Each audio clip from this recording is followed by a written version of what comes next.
ওরে সেই বাজারের মালিক আল্লাহ, আমার নবীজির হাতে দাড়ি পাল্লা। সেই বাজারের মালিক আল্লাহ, আমার নবীজির হাতে দাড়ি পাল্লা। সে তাই সোনা দানা দাম মিলে না, সোনা দানা দাম মিলে না, চোখের জলে হয় কারবার। আল্লাহর বিচার নবী জামিনদার, একই চমৎকার আল্লাহর বাজার নবী জামিনদার। ঠিক না? আল্লাহ নিজে মালিক, নিজেই বেচে, নিজে মালিক নিজেই বেচেন, রাসূল আবার খরিদদার। আল্লাহর বাজার রাসূল জামিনদার, একই চমৎকার আল্লাহর বাজার রাসূল। ওরে সেই বাজারের দোকানে ঘরে আমার দয়াল নবীজি চাকরি করে। আল্লাহু আকবার। আল্লাহ দুনিয়াটারে দোকান বানাইছে, নবীজির দোকানের ম্যানেজার বানাইছে। সুবহানাল্লাহ। তুমি ছিলে ইয়াসরিব, গিয়েছেন খোদার হাবিব। তুমি ছিলে ইয়াসরিব, গিয়েছেন খোদার হাবিব। তোমার নসিব খুলে গেল রে আমার নবীজির কদমে রে। তোমার নসিব খুলে গেল রে আমার নবীজির চরণে রে। আমার নবীর কারণে, আমার নবীর কারণে, ও মদিনার মাটি রে তুই যে বড় খাঁটি রে। আহা ও মদিনার তুই যে বড় তীরে, আমার নবীর কারণে, আমার নবীর কারণে। মারহাবা কর। ওলিউল্লাহ আশিকি হুজুর আমার নানাই লেখছে পাগলা গান, গজলটা। নাতে রাসূল এত সুন্দর। ওই মাটি তো মাটি নয়, শোনো তাহার পরিচয়। ওই মাটি তো শোনো তাহার পরিচয়। পাগল হয়ে মাটি থাকে রে আমার নবীজির শরণে রে। হায় পাগল হয়ে থাকে রে আমার নবীজির শরণে রে। আমার নবীর কারণে। বিসমিল্লাহির রহমানির রহিম। সুবহানাল্লাযী আসরা বিআবদিহি লাইলাম মিনাল মাসজিদিল হারাম من المسجد الحرام إلى المسجد الأقصى الذي باركنا حوله لنريه من آياتنا ইন্নাহু হুয়াস সামিউল বাসীর। জবান খুলে পড়েন সুবহানাল্লাহ। রব্বুল আলামিন কালামে হাকিমে 15 পারা প্রথম পৃষ্ঠা সূরা বনি ইসরাইলের প্রথম আয়াতে কারিমায় আমার আল্লাহ বলেন, সুবহান, আমি হলাম পুত পবিত্র ওই আল্লাহ। সুবহানাল্লাহ কর। নিজের পরিচয় নিজেই দিচ্ছেন কে? জোরে বলেন কে? রব্বুল আলামিন বলেন সুবহান। নবী গো জগৎবাসীকে বলে দেন, বিশ্ববাসীকে জানাইয়া দেন, তামাম সৃষ্টিকুলকে বলে দেন সুবহান, আমি ওই পুত পবিত্র রব আল্লাযী, যিনি আসরা, ভ্রমণ করিয়েছি, বিআবদিহি, আমার বান্দা আপনি নবীকে। জোরে বলেন সুবহানাল্লাহ। মুসলমানেরই কুরআনুল কারীমে বহু জায়গায় আমার রব্বুল আলামিন আমার নূর নবী রাহমাতুল লিল আলামিনের কথা উল্লেখ করেছেন।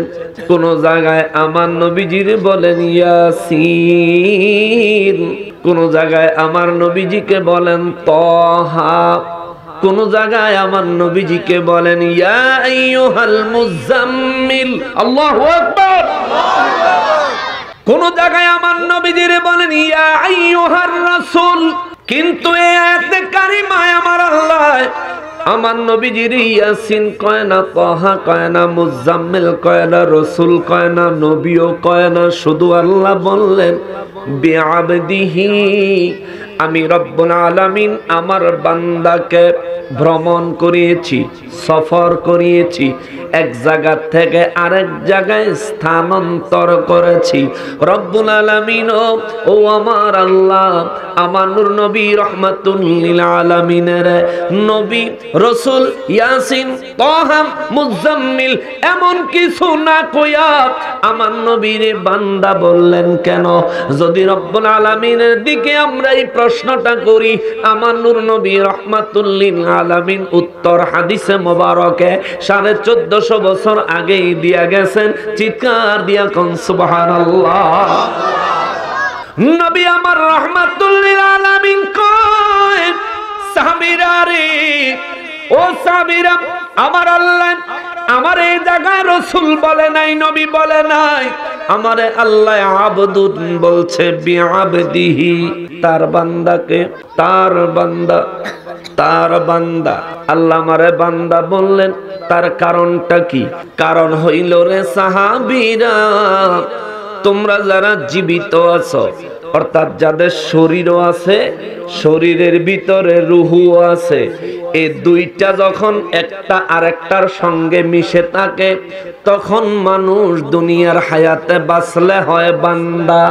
সুবহানাল্লাহ। আমাদের বডি আছে, ভিতরে রূহ আছে, এখন আমরা সবাই কার বান্দা? জোরে বলেন কার বান্দা? হিন্দুরাও কার বান্দা? খ্রিস্টানরা কার বান্দা? যত ধর্মের মানুষ আছে সমস্ত মানুষ এবং জিন জাতি কার বান্দা? জোরে বলেন কার বান্দা? কিন্তু যারা মরে গেছে তারা আল্লাহর বান্দা না। আমাদের সমাজের মধ্যে কোন মানুষের নাম যদি হয় আব্দুল খালেক, এই মানুষটা যখন মারা যায়, ভিতর থেকে রূহটা যখন বের হয়ে যায়, তারে আর কেউ আব্দুল খালেক কয়নি, বলে তারে কয় আব্দুল খালেকের লাশ। ঠিক নেই কথা কন্যা কা? ঠিক নিও। তাইলে বুঝা গেল তার নাম আব্দুল খালেক না, আমার নাম হাসানুর রহমান হুসাইন। যদি আমার রুহটা বের হয়ে যায়, কেউ বলতো না হাসানুর রহমান হুসাইন, সবাই বলবো হাসানুর রহমান হুসাইনের লাশ। ঠিক নেই? তাহলে বোঝা যায় আমি হাসানুর রহমান হুসাইন না। পিরসাব হুজুরে সবাই কইব পিরসাব, রুহটা বের হয়ে গেলে কইব পিরসাব হুজুরের লাশ। তাইলে বোঝা যায় পিশাব হুজুরে পিশাব, কিন্তু হুজুরের বডিটা পিশাব না। তার মানে বোঝা যায় বডি মানে হুজুর না, হুজুর মানে বডি না। আমাদের নাম হলো আসল নাম। রুহু যখন বডির সাথে সম্পৃক্ত থাকে আমরা তখন জিন্দা হায়াতে আছি, নাম আছে, দাম আছে, ভোট আছে। যখন দেহ থেকে রুহু আলাদা হয়ে যায় অথবা রুহের থেকে যখন দেহ আলাদা হয়ে যায়, এক কথায় একটা থেকে আরেকটা যদি আলাদা হইয়া যায় তাইলে আমি আর হাসান থাকি না, হাসানের লাশ হয়ে যায়। পিশাব হুজুর আর পিশাব থাকে না, পিশাব হুজুরের লাশ হয়ে যায়। আব্দুল খালেক আর আব্দুল খালেক থাকে না, আব্দুল খালেকের লাশ হয়ে যায়। ও মুসলমান, আল্লাহ কয় বান্দারে তোর ভিতরে রুহু আছে, তোর শরীর জিন্দা আছে, তুই আমার বান্দা। তোর ভিতরে রুহু নাই, তুই হলি লাশ, মুর্দা মুর্দা মুর্দা। রুহু আর দেহ তোর কবরে আইসা, কবর জগতে আইসা যদি এক জায়গায় হয় তখনও তুই আমার বান্দা না, তুই তখন পরপারের বাসিন্দা বাসিন্দা বাসিন্দা। ও মুসলমান, তাইলে বোঝা গেল এই দুনিয়ায় হায়াতে থাকা অবস্থায় দেহের ভিতরে রুহু থাকলে, রুহের সঙ্গে দেহ একসঙ্গে থাকলে তারে কয় কার বান্দা? আল্লাহ। জোরে কোন কার বান্দা? দেহের থেকে রুহু আলাদা হয়ে গেলে বান্দা বলা যাবে? যাবে? এই জায়গায় একটা ভালো পয়েন্ট আছে, খেয়াল করেন। আবার বলছি, দেহ থেকে রুহু আলাদা হয়ে গেলে বান্দা বলা যাবে। রুহু যদি আলাদা হয়, ওই রুহের দ্বারা যদি কোনো কিছু হয় ওইটারই কয় রুহানি ভাবে হইছে। রুহু আলাদা, দেহ আলাদা। শুধুমাত্র দেহ দিয়া যদি কোনো কিছু হয় ইসলামী দৃষ্টিকোণ থেকে ওইটারে কয় জিসমানি ভাবে হইছে। একটা রুহানি ভাবে হইছে আর একটা জিসমানি ভাবে হইছে। আর কেউ যদি শরীরও আছে রুহু আছে সরাসরি করে রে, আল্লাহ কয় বান্দারে, ও বান্দা তুই আমার বান্দা। যদি রুহু আলাদা হইয়া রুহানি ভাবে কিছু করো সওয়াবও নাই, গুনাহও নাই। যদি দেহ আলাদা হইয়া শুধু দেহ দিয়া কিছু হয় তোমার সওয়াবও নাই, গুনাহও নাই। কিন্তু যদি তোমার দেহের ভিতরে রুহু আছে, রুহের সঙ্গে দেহের কানেকশন আছে, এই দেহ দিয়া যদি ভালো কাজ করো নেক আমল, খারাপ কাজ করলে গুনাহ, তুমি আমার বান্দা। কথা বলেন ঠিক কিনা? আল্লাহু আকবার, ইয়া রাসূলুল্লাহ জিন্দাবাদ। মুসলমানেরা রে, আমার প্রিয় নবীর উম্মতেরা রে, রব্বুল আলামিন আমার নবীর বান্দা কেন বললেন আশা করি বুঝবেন। আল্লাহ বুঝাইয়া দিল। আমি যদি নবী কইতাম তাইলে কেউ কইতো আমার নবীরে আমি আল্লাহ ভ্রমণ করাইছি রুহানি ভাবে, কেউ কইতো ভ্রমণ করাইছে জিসমানি ভাবে, কেউ কইতো আমার হাবিবের মেরাজ করাইছি স্বপ্ন যুগে, যাতে এই তিন ফন্দির এক ফন্দিও আমার হাবিবের বিরুদ্ধে আটতে বা প্রস্তুত করতে না পারে। এই কারণে আল্লাহ কয় হাবিব জগৎবাসীরে কোন সুবহান, আমি ওই পুত পবিত্র ক্ষমতাশালী রব রব্বুল আলামিন আল্লাহী, আমি যেই আল্লাহর আসরা ভ্রমণ করানোর মতো পরিপূর্ণ ক্ষমতা আছে। বিআবদিহি, আমার বান্দা অর্থাৎ নবী গো জগৎবাসীর কোন আমি আল্লাহ আপনারে রুহানি ভাবে না, শুধুমাত্র জিসমানি ভাবে না, আমি আল্লাহ আপনার রূহ মোবারক বডির ভিতরে থাকা অবস্থায়, দুনিয়ার হায়াত অবস্থায় আমি রব্বুল আলামিন সশরীরে আপনারে ভ্রমণ করাইছি। চিৎকার দিয়া কোন সুবহানাল্লাহ। আল্লাহু আকবার, আল্লাহু আকবার, ইয়া রাসূলুল্লাহ। ঐতিহাসিক সুন্নি মহাসম্মেলন জিন্দাবাদ। মুফতি হাসানুর রহমান হুসাইন সাহেব আল্লাহ কবুল করেন।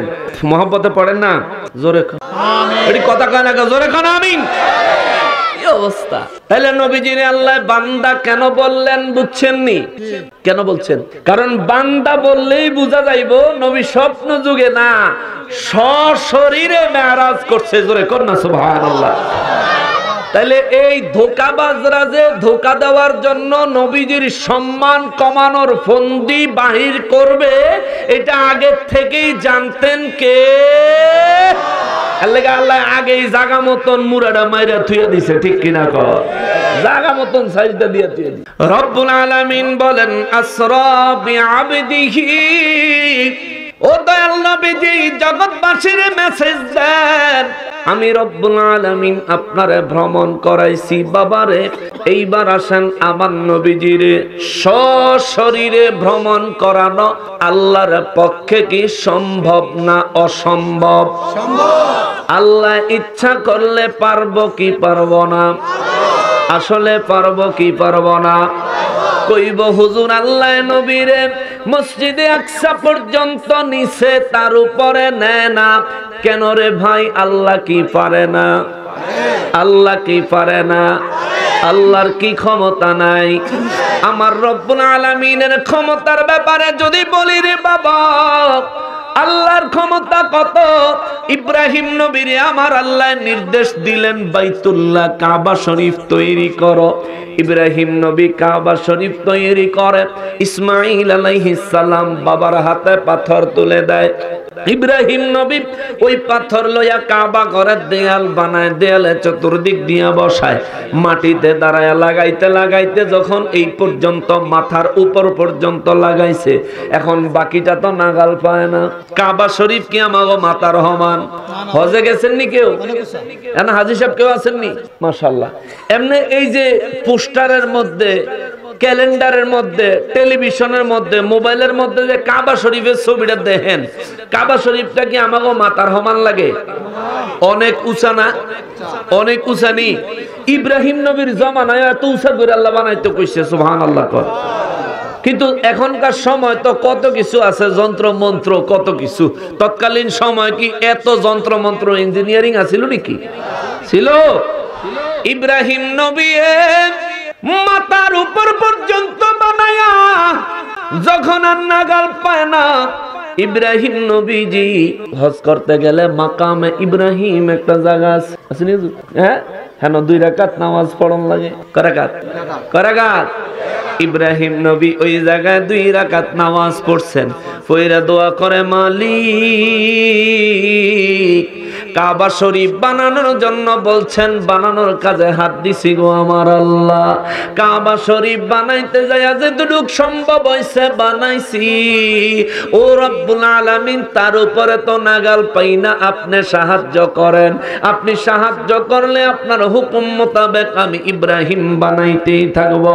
সাথে সাথে আমার আল্লাহ জান্নাত থেকে একটা পাথর পাঠায়া দিছে। আল্লাহু আকবার। কি পাঠাইছে? কি পাঠাইছে? কি পাঠাইছে? কোন জায়গা থেকে? জোরে বলেন, কোন জায়গা থেকে? জান্নাত কি আসমানের নিচে না উপরে? প্রথম আসমানের উপরে, দ্বিতীয় আসমানের উপরে, 3 নম্বরটার উপরে। কি সন্দেহ হইতাছে? কইবেন আমার লগে কথা, ভুল হলে আমি ঠিক করে দেব। 4 নাম্বার আসমানের উপরে, 5 নাম্বারের উপরে, 6 নাম্বারের উপরে, 7 নাম্বারের উপরে। শুধু 7 নাম্বারের উপরে না রে বাবা, আমার আল্লাহ বলে ইনদা সিদরাতিল মুনতাহা ইনদাহা জান্নাতুল মাওয়া।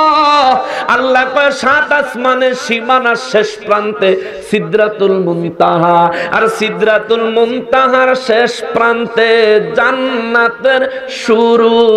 জোরে কোন সুবহানাল্লাহ। তাইলে যদি সিদরাতুল মুনতাহার পরে ওই জান্নাত থেকে আমার আল্লাহ যদি দুনিয়ায় কাবা শরীফ নির্মাণের জন্য ইব্রাহিম নবীর সুবিধার লাগা যদি আমার আল্লাহ পাথর দুনিয়ায় পাঠাইতে পারে, যেই নবীরে না বানাইলে কাবা হইতো না, ইব্রাহিম নবী হইতো না, কিছুই হইতো না। আমার ওই নবীরে আমার আল্লাহ 7 আসমান পাড়ি দিয়া আল্লাহর কুদরতের দরবারে নিয়া আমার আল্লাহ আমার নবীর সাথে মেরাজ করতে পারে কি পারে না? ধরে বলতে হবে পারে কি পারে না? বাতিলরা যত চক্রান্তই করো না কেন, সুন্নি আলেমরা পৃথিবীর জমিনে যতদিন আছে তোমাদের সমস্ত চক্রান্ত ধূলিসাৎ করে দিবে, ঠিক কিনা বলে? ফালতু কথা সাধারণ মানুষের লগে কইও না। যদি হিম্মত থাকে সুন্নি আলেমের সামনে মোকাবেলা করতে আসো, ঠিক কিনা বলে? হিম্মত থাকলে সুন্নি আলেমদের সামনে দাঁড়াও। তুমি কি এর সার দোকানো, আলু খেত, মরিচ খেত, রাস্তা বেনগাড়িওয়ালা, রিক্সাওয়ালা, আসারওয়ালা, এই মানুষের লগে গিয়ে তুমি কিত্তা তর্ক করো? তোমার মুফতিগিরি ফুডাও। তোমার মুফতিগিরি ফুডানি যদি দরকার হয় আমার সামনে আয়ো, ঠিক কিনা বলে? সুন্নি আলেমদের সামনে অফিস হুজুরের কাছে যাও, তাহলে সেনা বুঝবো তুমি কত বড় হেডমলা মৌলবী হইছো। তুমি সাপ দোহানের মুফতি হইছো। বেকুফ মানুষের মধ্যে শুধু ফিতনা লাগায়, শুধু ফিতনা লাগায়, শুধু ফিতনা লাগায়। কতটি মসজিদের ইমাম আছে দেখবেন ইমামতির চাকরি করে, আপনি গটে দিয়ে বেতন নেয়, আপনাকে বাদ খানা খায়, আবার আপনার বাপ দাদার ওই জাহান্নামও ফাড়ে। আসেনি মিলাদ পড়লে জাহান্নামী, মেরাজের রাতে ইবাদত করলে বেলে জাহান্নামে যাইবো, আর ঘুমাইয়া থাকলে বেলে বেহেশতে যাইবো। এই ফাটাই কইলো কি এটা? তে এটা কি তো কইলো? ইবাদত করলে খুশি হয় কে? আল্লাহ। কথা কন না কে? আর ইবাদত ছাইরা দিলে খুশি হয় কে? আল্লাহ। হেতলি শয়তানের খলিফা, খলিফায়ে শয়তান। আল্লাহ তারে হেদায়েত দেখ, জোরে কোন আমিন। আর জোরে কোন আমিন। মুসলমানেরা রে, আমার প্যারা নবীর উম্মতেরা রে, জান্নাত থেকে আমার আল্লাহ ইব্রাহিম নবীর জন্য একটা পাথর পাঠাইলেন। ওই পাথরের উপর ইব্রাহিম নবী উঠে দাঁড়ালেন। ইব্রাহিম নবী যতটুকু উপরে দরকার হয়, লিফটের মতো পাথরটা অটোমেটিক ততটুকু উপরে যায়। সুবহানাল্লাহ। এই বিষয়ে আলোচনা করলে অনেক লম্বা হবে, যাব না ওদিকে। শুধু বুঝানোর চেষ্টা করলাম যে আল্লাহ ইব্রাহিম নবীর প্রয়োজনে জান্নাত থেকে পাথর পাঠাইছে ইব্রাহিম নবীর বাহন সওয়ারি বানানোর জন্য। ওই আল্লাহ আমার নবীকে মেরাজে নেওয়ার জন্য জান্নাত থেকে বোরাক পাঠাইছে। কথা কোন ঠিক কিনা? তুমি মানলে আবু বকর, না মানলে আবু জাহেল, ঝগড়ার দরকার। তুমি মানলে মানো, না মানলে নাই। রব্বুল আলামিন বলেন, হাবিব ও রাহমাতুল লিল আলামিন, জগৎবাসীরে বলে দেন, ও নবী জগৎবাসীরে বইলা দেন, আমি রব্বুল আলামিন আমার বান্দা আপনি নবীরে কইবেন। হুজুর আব্দুন দিয়া যে নবীরে বুঝাইছে, এটা আমরা কেমনে বুঝবো? আমরা কালেমার মধ্যে আব্দুহু ওয়া রাসূলুহু পড়েননি? আব্দুহু ওয়া রাসূলুহু, ওই আব্দুহু ওয়া রাসূল আমার নবীজি কি বলছেন? রাসূলুহু আমার নবীজি কি বলছেন? কে? আল্লাহ। কে বলছেন? আমরা কালেমার মধ্যে এটা পয়রা স্বীকৃতি দিয়া তারপরে মুসলমান হই। ওই নবীরে আল্লাহ বিআবদিহি বলছেন। বইলা নবীরে আল্লাহ কয়, হুজুর আপনি একেবারে জমিন থেকে আসমান পর্যন্ত পুরাটা কইেন না, পয়লা একটু টেস্ট করেন। কি করতো? টেস্ট। আপনি টেস্ট করেন, অর্থাৎ অল্প করে কইবেন, এতে কইরা কে মানবো কে মানতো না প্রমাণ হয়ে যাবে। আল্লাহ কদ্দুর কইতাম, রব্বুল আলামিন কয় লাইলান, পুরা রাতে না। আপনি বলেন রজব মাসের 27 তারিখের রাতে কিছু অংশ সময় লাইলান। যদি লাইলাতুন কইতো তাইলে অন্য কিছু অর্থ হইতো। আল্লাহ কয় নবী গো লাইলান পুরা রাতে না, রাতের কিছু অংশ সময়ে। মিনাল মসজিদিল হারামি ইলাল মসজিদিল আকসা, আমি রব্বুল আলামিন আপনারে মক্কা শরীফ থেকে, মক্কা শরীফের কাবা শরীফের হাতিম মোবারক থেকে আমি আল্লাহ আপনারে মসজিদে আকসা ফিলিস্তিন পর্যন্ত ভ্রমণ করাইছি। চিৎকার দিয়া কোন সুবহানাল্লাহ। আর জোরে বলেন সুবহানাল্লাহ। রব্বুল আলামিন বললেন রাতের কিছু অংশ সময়, পুরা রাতের কথা আল্লাহ বলে নাই। সাহাবায়ে কেরাম বলেন নবী গো রাহমাতুল লিল আলামিন, এই অল্প সময়ের মধ্যে আপনি মসজিদে আকসায় গেছেন, মসজিদে হারাম থেকে নবী গো, ও নবী আমরা জানি এই মসজিদে হারাম থেকে অর্থাৎ মক্কা শরীফ থেকে ফিলিস্তিন যাইতে 1.25 মাস সময় লাগে, কেউ কইছে 40 দিন সময় লাগে। তাইলে হুজুর যাইতে লাগে 40 দিন, ফিরত আইতে লাগে 40 দিন। 80 দিনের রাস্তা আপনি রাতের কিছু অংশ সময়ের মধ্যে গেছেন। এই বিষয়টা কেমনে মানতাম? আল্লাহ কয় হুজুর পরীক্ষা শুরু, পরীক্ষা শুরু, পরীক্ষা শুরু। নবী যখন এই কথা কইছে, আমার নবী যখন মেরাজ থেকে আইসা এই ওয়াজ করছে, সাহাবীদের মধ্য থেকে কিছু সাহাবী যারা নাকি মূলত মুনাফিক ছিল, এই মুনাফিকেরা কয় হায় হায় হায়, এটা কেমন কথা কয়? যেখানে যাইতে লাগবো 40 দিন, ফিরত আইতে লাগবো 40 দিন। নবী কয় ওই জায়গাত বেলে রাইতের কিছু অংশ সময়ে গেছে, সেখানে যায়া বলে আবার ফিরত আইছে। এই কথা তো মানন যায় না কয়া উচ্চা পিছন দিয়া সইলা গেছে। জোরে কর নাউজুবিল্লাহ। একদল সাহাবী যারা প্রকৃতপক্ষে মুনাফিক ছিল, তারা বেরিয়ে চলে গেছে, ওরা বাইরে চলে গেছে। আল্লাহ এবং তার রাসূলের কোনো ক্ষতি হয়েছে? বলেন কোন ক্ষতি হয়েছে? ক্ষতিটা হয়েছে কার? আগো নিজে ক্ষতিটা হয়েছে তাদের। আমার নবীর মেরাজ যদি আমরা মেনে নেই, লাভ হবে আমাদের। আর যদি মেনে না নেই, অস্বীকার করি, তাহলে ক্ষতি হবে কার? আমাদের ক্ষতি, আমার নিজের ক্ষতি। অতএব আমার ভাই, নিজের ভাই নিজে কুড়াল মারিস না। আল্লাহ সঠিক বুঝার তৌফিক দান করেন, পড়ি আমিন। যারা উঠে চলে গেল, যাওয়ার চলে গেল, যারা বসে রইলেন তারা বলেন নবী গো নবী ও রাহমাতুল লিল আলামিন, আপনি সশরীরে মসজিদে হারাম থেকে মসজিদে আকসা পর্যন্ত গেছেন। হুজুর তাইলে কেমনে কেমনে গেছেন দয়া করে আমাকে একটু বলেন। আমার নবী বলেন শোনো তাইলে, আমার আল্লাহ আমি নবীজিরে মেরাজে যাওয়ার জন্য দাওয়াত দিবেন। এই দাওয়াত দেওয়ার পরে জিবরাইল আমিনের দিয়া আমার আল্লাহ জান্নাত থেকে একটা বুরাক দিয়া পাঠাইছে, অর্থাৎ দাওয়াতও দিছে। আবার যাইতে লোক নিয়ে যাইতে হবে, একজন রাহবারও পাঠাইছে। আবার কেমনে যামু, একটা বাহন, একটা যানবাহনও পাঠাইছে। ওই যানবাহনটার নাম হলো বুরাক।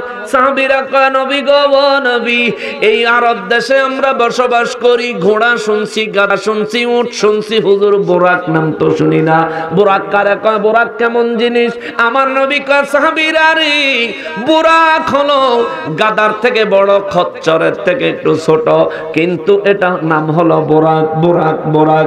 সাহাবায়ে কেরাম বলেন নবী গো এটা আমরা কোনোদিন দেখবো নি।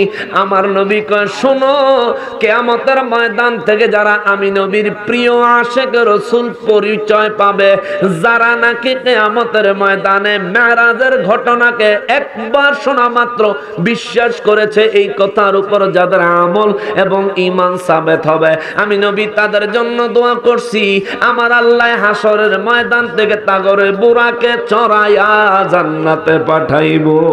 সুবহানাল্লাহ। কিসে চড়াইয়া? বুরাকে।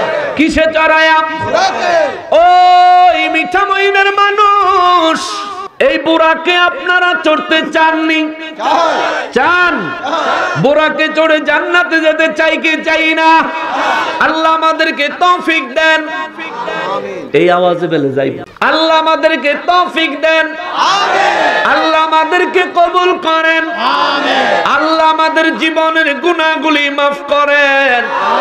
আল্লাহ বুরাক পুরস্কার পাওয়ার মতো সৌভাগ্যবান আমাদেরকে বানান।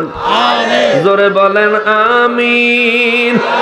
নবী আমার রাহমাতুল লিল আলামিন কয় সাহাবীরা রে, হ্যাঁ সবারে দিছনি হেন দাও, আরো আসেনি, আনো আনো আনো সিরিয়াল আনতে তো সবারে দাও। আমি হেন ওয়াজ করি, আপনারা তোর ওয়াজ দেয়, আপনারা খাইতে থাকবেন। খেয়াল করেন বাবা, চা, সিগারেট, পান, এই তিনটা আমগো বাঙালির মধ্যে বিশেষ বিশেষ কিছু মানুষ আছে নেশা টাইপের। একজনে চা খাইতে দেখলে আর চা খাউন লাগে। আপনার কথা কি কইতাম, এই সমস্যা আমার ওই রাস্তায় না না আমি খাবো না, আমি মাহফিলে চা খাই না। রাস্তায় যদি কাউরে দেখি ভালো চা খাইতেছে, তাইলে আর কি আমি সব বুঝলা যাই আমার ভালো চা খাইতে।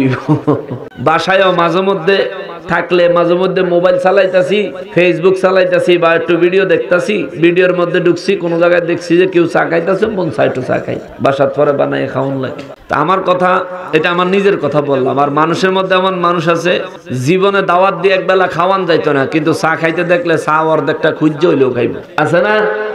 অনেকে আছে একবেলা দাওয়াত দিলে 6 মাস চেষ্টা করলেও দাওয়াত দিয়ে একবেলা খাওয়ান যাইতো না, কিন্তু পান খাইতে দেখলে কবে আমার একটু দেন, কবে 1 কিলোই দো, আরে আধগান দেন না, ভাগাভাগি করে খাই।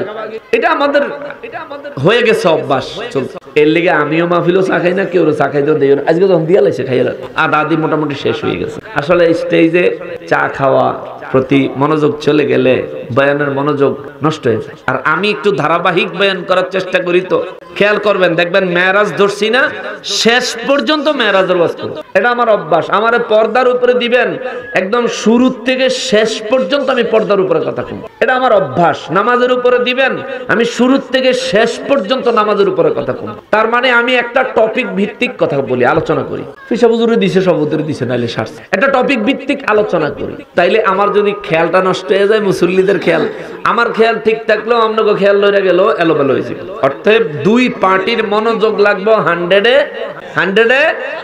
100 যা হইছে হইছে, আর খাইতো না। আর খাইবেন নি? আচ্ছা, আর খাইতো না, তাহলে ফিসা হুজুরের লাগলে দিও, কোনো মানা নাই।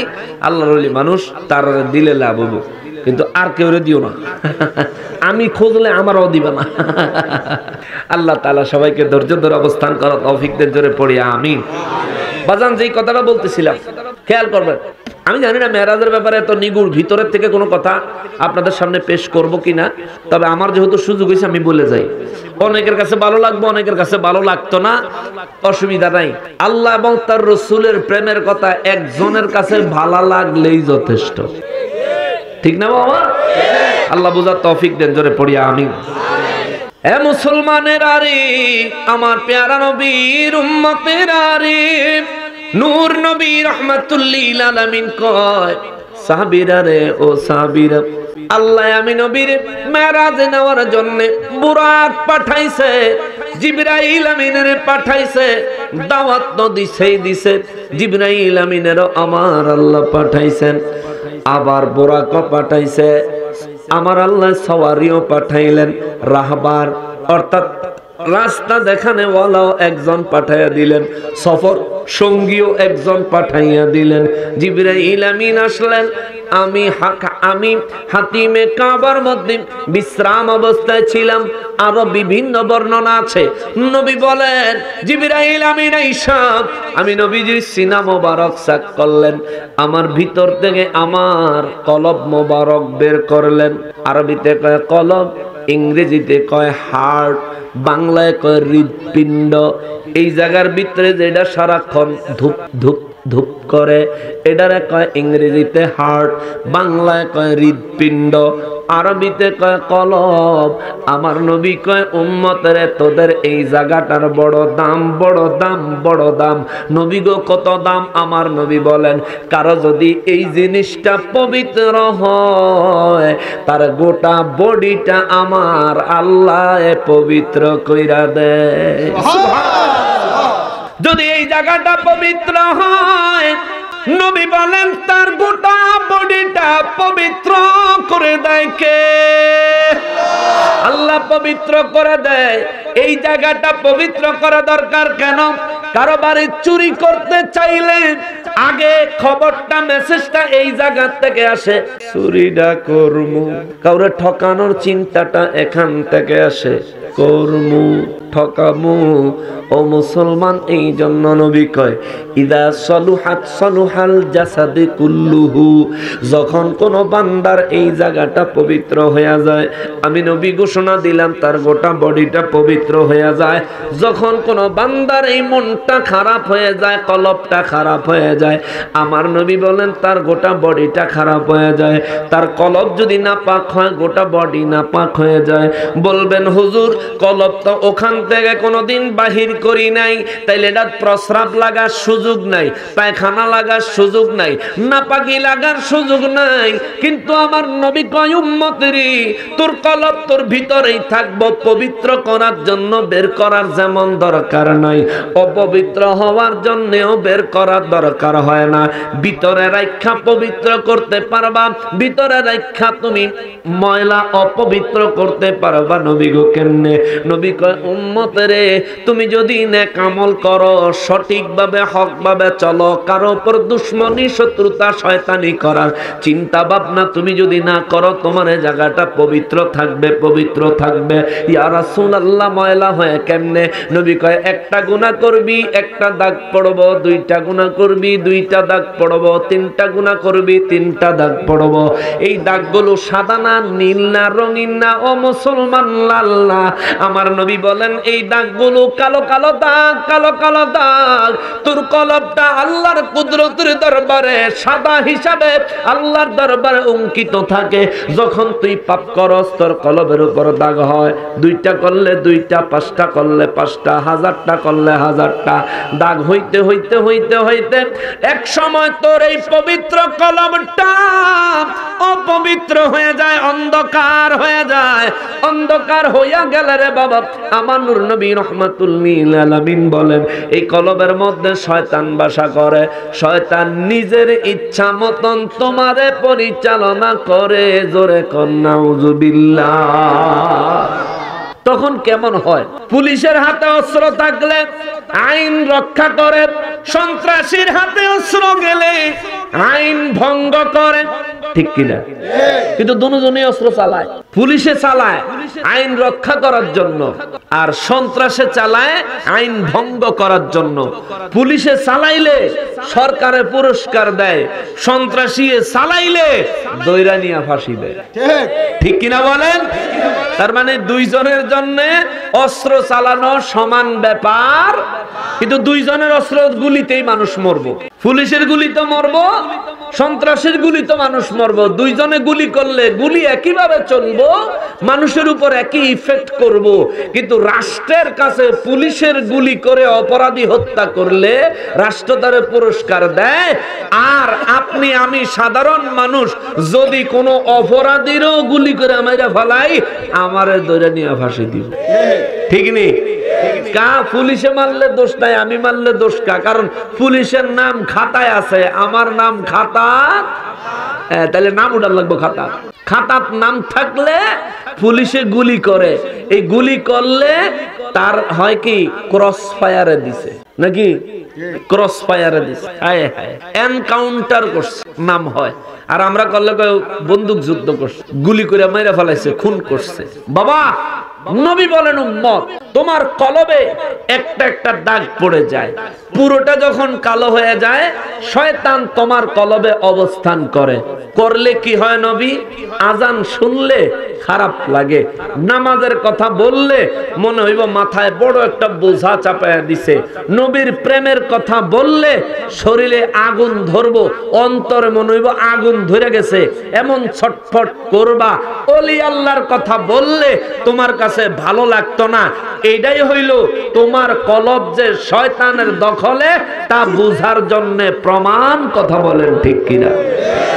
মুসলমানের আরে আমার পেয়ারা নবীর উম্মতের আরে নবী আমার রহমাতুল লিল আলামিন কয় আমার মেরাজে নেওয়ার জন্য জিবরাইল আমিন আসলেন। কি লয়া?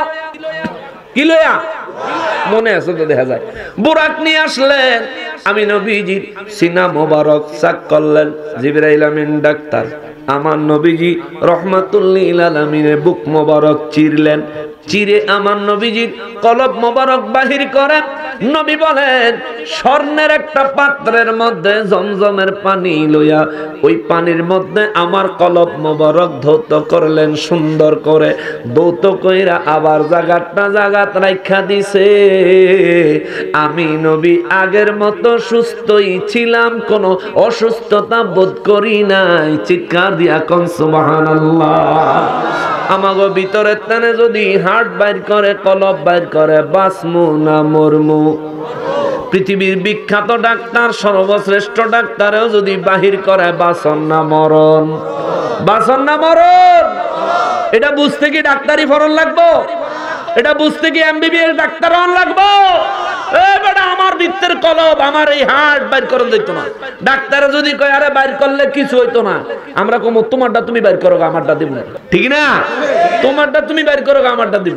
নবী আমার রাহমাতুল লিল আলামিন কয় আমার কলব মোবারক জিবরাইল আমিন বের করলেন, স্বর্ণের পাত্রে জমজমের পানি দিয়া ধৌত করে আমি নবীজির কলব মোবারক আবার জায়গা মতন রাইখা দিয়া বুক মোবারক মিলাই দিছে, আগের মতো হয়ে গেছে। জিবরাইল আমিন আল্লাহর পক্ষ থেকে আমারে সালাম দিয়া কয় নবী গো, আল্লাহর সালাম গ্রহণ করেন গো নবী। আল্লাহ পাক আপনাকে আল্লাহর কুদরতের দরবারে দাওয়াত করেছেন, আমারে পাঠাইছে গো নবী ও রাহমাতুল লিল আলামিন আপনার সফর সঙ্গী হওয়ার জন্য। আর আমার সাথে একটা বাহন বোরাক দিয়ে আল্লাহ পাঠাইছে নবী গো নবী, এই বোরাকে সওয়ার হওয়ার জন্য। আর আমার আল্লাহ জান্নাতি পোশাক আপনার জন্য, পাগড়ি টুপি জুব্বা সব কিছু আমার আল্লাহ পাঠায়া দিছে গো, জোরে কর না সুবহানাল্লাহ। নবী আমার রাহমাতুল লিল আলামিন কয় আমি জান্নাতি পোশাক পরিধান করার পর আমি বোরাকে সওয়ার হওয়ার জন্য যখন বোরাকের কাছে গেলাম, বোরাক হঠাৎ নড়ে চড়ে উঠলো। আরব দেশে যারা ঘোড়া চালায়, যারা উট চালায়, তারা উট দেখলে ঘোড়া দেখলে বুঝে, গাধা দেখলে বুঝে। গাধা খচ্চর ঘোড়া কিংবা উট তাদের কাছে গেলে উঠতে চাইলে যদি নড়াচড়া করে তাইলে বোঝা যায় সে রাজি নয়, তার পিঠে আপনি উঠেন সে চায় না, এই কারণে সে নড়াচড়া করে। আমার নূর নবী রাহমাতুল লিল আলামিন কয় বাবা রে, নবী কয় বুরাক রে, ও বুরাক আমি তোমার পিঠে উঠতে চাইলাম কিন্তু বুরাক তুমি নড়াচড়া কইরা উঠলা। জিবরাইল আমিন ধমক দিয়া কয় এই বুরাক, এই জান্নাতের মধ্যে বুরাক আনতে যায় দেখলাম 40,000 বুরাক। আল্লাহু আকবার। কত বুরাক? কত কত? আমার নবীজির সরাসরি মেরাজ নিছে আল্লাহ কয়বার? কয়বার? কয়বার? বুঝতে অসুবিধা হয়? তাহলে কথা কইতে হইব। আমার নবীজির সরাসরি মেরাজ নিছে আল্লাহ কয়বার? কিন্তু বোরাক বানাইছে কত?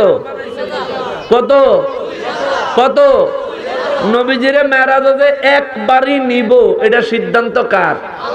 তাহলে 40,000 বোরাক বানাইছে কে? আল্লাহ। নবীরে মেরাজ নিবেন একবার, বোরাক্কা 40,000। সুবহানাল্লাহ কইতেন না? এটা তো প্রেমের খেলা রে বাপ, এটা তো প্রেমের খেলা। ওরে সেই বাজারের মালিক আল্লাহ, আমার নবীজির হাতে দাড়ি পাল্লা, সেই বাজারের মালিক আল্লাহ, আমার নবীজির হাতে দাড়ি পাল্লা, সে তাই সোনা দানা দাম মিলে না, সোনা দানা দাম মিলে না, চোখের জলে হয় কারবার, আল্লাহর বিচার নবী জামিনদার, একই চমৎকার আল্লাহর বাজার নবী জামিনদার, ঠিক না? আল্লাহ নিজে মালিক, নিজেই বেচে, নিজে মালিক নিজেই বেচেন, রাসূল আবার খরিদদার, আল্লাহর বাজার রাসূল জামিনদার, একই চমৎকার আল্লাহর বাজার রাসূল। ওরে সেই বাজারের দোকানে ঘরে আমার দয়াল নবীজি চাকরি করে। আল্লাহু আকবার। আল্লাহ দুনিয়াটারে দোকান বানাইছে, নবীজির দোকানের ম্যানেজার বানাইছে। সুবহানাল্লাহ। আল্লাহ গোটা সৃষ্টিরে বানাইছে এটা দোকান, নবীজিরে বানাইছে ম্যানেজার। আবার আল্লাহ আমাকে কয় তোরারে আমি কিনমু রে, কিনমু। আল্লাহ কেমনে কিনবেন? আল্লাহ কয় তোরার কাছ থেকে আমি নেক আমল কিনমু আর আমি তো করে জান্নাত দিব। তোরা গুনাহ করবি, আমি তোগর থেকে গুনাহ নিমু, তোগরে জাহান্নাম দিব। তার মানে ভালো করলে ভালো পাইবেন, খারাপ করলে কিল খাইবেন, ফয়সালা কার? আল্লাহ। তাইলে এবার আপনার ইচ্ছার উপরে ছেড়ে দিছে, বন্ধু এবার তুমি চিন্তা করে দেখো, এই খাবার জান্নাতি খানা খাইবা না জাহান্নামের কিল খাইবা, তোমার ব্যাপার। সুন্নিরা জান্নাতে যাওয়ার রাস্তা বেছে নিয়েছে, আর বাকি সমস্ত বাতিলেরা নবীর শানে আঘাত করে জাহান্নামের পথ বেছে নিয়েছে। ঠিক কিনা বলে? আল্লাহ আমাদেরকে জান্নাতি হওয়ার তৌফিক দান করেন। মিছা কথা কইলে ব্যস্ত যাওন যাইব, নামাজ বাদ দিলে ব্যস্ত যাওন যাইব, আল্লাহর রাসূলের শানে আঘাত করলে ব্যস্ত যাওন যাইব, সামনে রমজান মাস আইতাছে, রোজা না রাখলে জান্নাতে যাওন যাইব। তার মানে এগুলি কিছুই করা যাবে, নামাজ রোজা হজ যাকাত ইবাদত বন্দেগী বাদ দেওয়া যাবে, বাদ দেওয়া যাবে, বাদ দেওয়া যাবে। কোন আমলে যদি এক নেকি পাওয়া যায় ওইটাও করমু, কেননা আমাদের হায়াত কম, করলে লাভ আছে, ছাড়লে কোনো লাভ, করলে লাভ। এটুক মাথায় রাখেন। দুইটা কথা, ইবাদত করলে খুশি হয় কে? আর ইবাদত ছাড়লে খুশি হয় শয়তান। এই হলো একটা কথা। আরেকটা কথা, আমাদের হায়াত কম, একটা নেক আমল করার সুযোগ পাইলে আমরা একটা নেক আমলই করব, আমাদের দরকার আছে না নাই? এইটুকু মাথায় রাখবেন। এই দুইটা জিনিস, ইবাদত করলে খুশি আল্লাহ, ছাড়লে খুশি শয়তানে। অতএব আমরা কি শয়তানের খুশি চাই না আল্লাহর খুশি চাই? কার খুশি চাই? আল্লাহর। তাইলে আমরা ইবাদত করব না ছাড়বো? এই মেরাজের রাইতে দেখবেন আশেপাশে ওয়াহাবি এই ডব্লিউ কোম্পানি আসেনি? আছে। মসজিদও মেরাজের রাইতে তালা দেন না মুলবি, কি এদিকে আছে নাকি? আছে? নাই? আলহামদুলিল্লাহ। আশেপাশে আসেনি? আচ্ছা, মাশাআল্লাহ। এই থানাতে, এই জেলাতে যদি না থাকে, এই দেশই যদি না থাকে, আমার তানে বেশি খুশি কি হইতো না থাকলে ভালো, আলহামদুলিল্লাহ। আর যদি কোন মৌলবী এরকম দুঃসাহস দেখায়, লগে লগে বের করে দিবেন। ঠিক আছে? যে হুজুর আপনি বাইর যান না, যে হুজুর মুসল্লিরে ইবাদতের কথা কয় না, ইবাদত করতে আইবো হেই ডরে মসজিদে যে হুজুর তালা দেয়, আমরা বুঝছি আপনার পাঞ্জাবি টুপি আর ফাগরিতে হুজুর হইলে হইতো না, আপনার মনের ভিতরে ইহুদি গো গন্ধ কয়।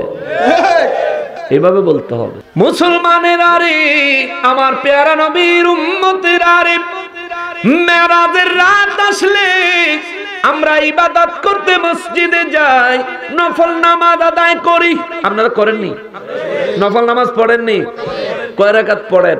কয় রাকাত? একজন ভাই কয় রাকাত? 12 রাকাত। মাশাআল্লাহ। দেখছেন নেহেমিয়া ইয়াং যুবক হইলেও কইছে, তার মানে হেমিয়া নামাজটা পড়ে। আমরা মাঝখান দিয়েও কয়েকজনে বলছেন, অনেকে হয়তো পড়তেই থাকেন গোনেন না। আপনি আরো বালা, হ্যাঁ আমরা আরো বালা, ইবাদত করতেই থাকবেন। হিসাব করবো কি? হিসাব করবো কে? আমি কি হিসাব করবো? সুযোগ পাইছি, শরীর সুস্থতা আছে, ইবাদত করতেই থাকবো। আল্লাহ তৌফিক দেন। আরো জোরে কোন। আর অনেক ফলাফাইন আছে, সবে মেরাজের রাইতে, সবে বরাতের রাইতে, সবে কদরের রাইতে আমার ইয়াং অনেক ভাইয়েরা আছে, তারা সিগারেট খাওয়ানোর পার্টি করে, তারপরে দোকানে গিয়ে আড্ডা দেওয়ানোর পার্টি করে, ক্যারাম বোর্ড খেলানোর পার্টি করে, বন্ধু বান্ধব মিললে মানুষের কাছে ডাব, মানুষের কাছে আম চুরি করণের ফন্দি করে। আছে না? না, এডি করিস না ভাই, এডি কইরো না। আর অগত্যেন একটু ডিজিটাল মাপের আরো কিছু আছে, রাতটা বইরা ডার্লিং এর লগে মোবাইলে কথা কইয়া শেষ। আসেনি এরম? দেশের যুব সমাজে খাইলো গো মোবাইল ফোনে, দেশটা রসাতলে নিল গো মোবাইল ফোনে। তাই তো এখন মা বাবারা পড়লো ভীষণ টেনশনে। ঠিক নেই? ঠিক নেই? ওরে পোলা মাইয়া জোয়ান বুড়া নাই, ভেদা বেদে নাই, 3 বছরের পোলার হাতেও মোবাইল দেখতে পাই। আসেনি? 3 বছর 6 মাসের বাবুরে মোবাইলে লুঙ্গি ডান্সের গান না লাগাইয়া দিলে হাতে লোতা খায় না, ফিটার খায় না। ঠিক নেই? আরে অবস্থা। হায় হায় হায় হায়, এই মোবাইলটা আযাব। দরকার হইলে ব্যবহার করবা, দরকার না হইলে এটা থেকে দূরে থাকবা। যদিও জানি সম্ভব না, অনেকে দরকার লাগলে বউ ছেড়ে দিতে পারবো কিন্তু মোবাইল ছাড়তে পারতো, দরকার লাগলে মা বাপ ছেড়ে দিতে পারবো কিন্তু মোবাইল ছাড়তে পারতো না। এরকম বদ নিয়তের ফলাফল আছে না নাই?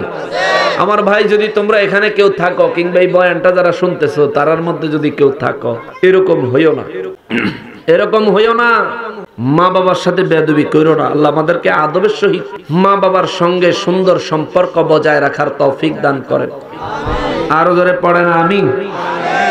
আমরা তাইলে মেরাজের রাতে কয় রাকাত নামাজ পড়ি? 12 রাকাত। এই 12 রাকাত নামাজ কি লিগে পড়ি? ইতিহাসটা কি? ওয়াহাবিরা কয় সবে বরাতের রাতে, সবে মেরাজের রাতে বেলা নামাজই নেই, সবে বরাতের রাতে বেলা নামাজ নাই। ওরা বলে আসেন, আমার নবী দু জাহানের বাদশা রহমাতুল লিল আলামিন কয় সাহাবীরা রে, রব্বুল আলামিন আমি নবীরে মসজিদে হারাম থেকে মসজিদে আকসা পর্যন্ত নিয়ে গেছেন। যাওয়ার সময় আমি নবীজির কলব মোবারক সর্বপ্রথম ধৌত করা হয়েছে স্বর্ণের পাত্রের মধ্যে জমজমের পানি দিয়া। তারপরে আমি বোরাকে উঠতে চাইলে বোরাক নড়ে চড়ে উঠলো। জিগাইলাম বোরাক নরস কেন? জিবরাইল আমিন ধমক দিছে, হে বোরাক, জান্নাতে গেছি বোরাক আনার জন্য, যা দেখি 40,000 বোরাক। এই 40,000 বোরাকের মধ্যে থেকে তোরে দেখছি নবীর প্রেমে তুই কান্দস। আমি সব বাদ দিয়ে তোরে নিয়ে আইলাম নবীর প্রেমে। এখন আমার নবী তোর উপরে সওয়ার হতে চায়, তুই বোরাক কেন সওয়ার হতে দেশ না, কেন নড়লি? বোরাক কয় নবী গো, নবী দয়া কইরা বেয়াদবি নিয়েন না গো নবী, আমি বেয়াদবি করার জন্য কিংবা আপনারে আমার পিঠে না উঠানোর জন্য নড়ি নাই। আমার নবী কয় পাগলা তাইলে কিল্লিগা নরসদ। বোরাক কয় নবী গো, আপনার মেরাজ হবে একবার, আল্লাহ বোরাক বানাইছে 40,000। বহু বছর কান্নার পরে আপনি নবীর খেদমতের সুযোগ পাইছি। ইয়া রাসূলুল্লাহ, আমি বুরাকের একটা কথা জানার আছে যার কারণে নড়েছি। আমার নবী বলেন কি কারণ? বলে হুজুর, কিয়ামতের ময়দান থেকে আপনি যখন জান্নাতে রওনা করবেন 40,000 বুরাক আপনারে কাঁধে লওয়ার জন্য, পিঠে সওয়ার করানোর জন্য পাগল পাগল হয়ে যাবে গো নবীজি। ইয়া রাসূলুল্লাহ, আজকে আপনি ওয়াদা দেন আমি বুরাকের পিঠে সওয়ার হয়ে যেমনি ভাবে আপনি আল্লাহর আরশ আজিমে রওনা করেছেন, ও নবী হাসরের ময়দান থেকে আমি বুরাকের পিঠে চড়ে জান্নাতে যাইবেন নি? জোরে কোন সুবহানাল্লাহ। নবীজি ডাইকা কয় বোরাকে রে, ও বোরাক তোর প্রেমে আমি নবী মুগ্ধ হয়ে গেলাম, যা ওয়াদা দিলাম তোর পিঠে চড়েই জান্নাতে যাব। বোরাক কয় ইয়া রাসূলুল্লাহ, এবার আমার আশা পূরণ হয়ে গেছে, দয়া করে পিঠে আসেন। আমার নবী কয় না রে বোরাক, আমি তোর পিঠে উঠবো না। জিবরাইল আমিন কয় নবী গো, ও নবী বোরাক নিতে চাই, আপনি উঠেন না, আপনি উঠতে চান বোরাকে নেয় না। ইয়া রাসূলুল্লাহ, বোরাকের হাকিকত তো জানলাম, কিন্তু আপনি উঠতে চান না কেন? হাকিকতটা কোন জায়গায়?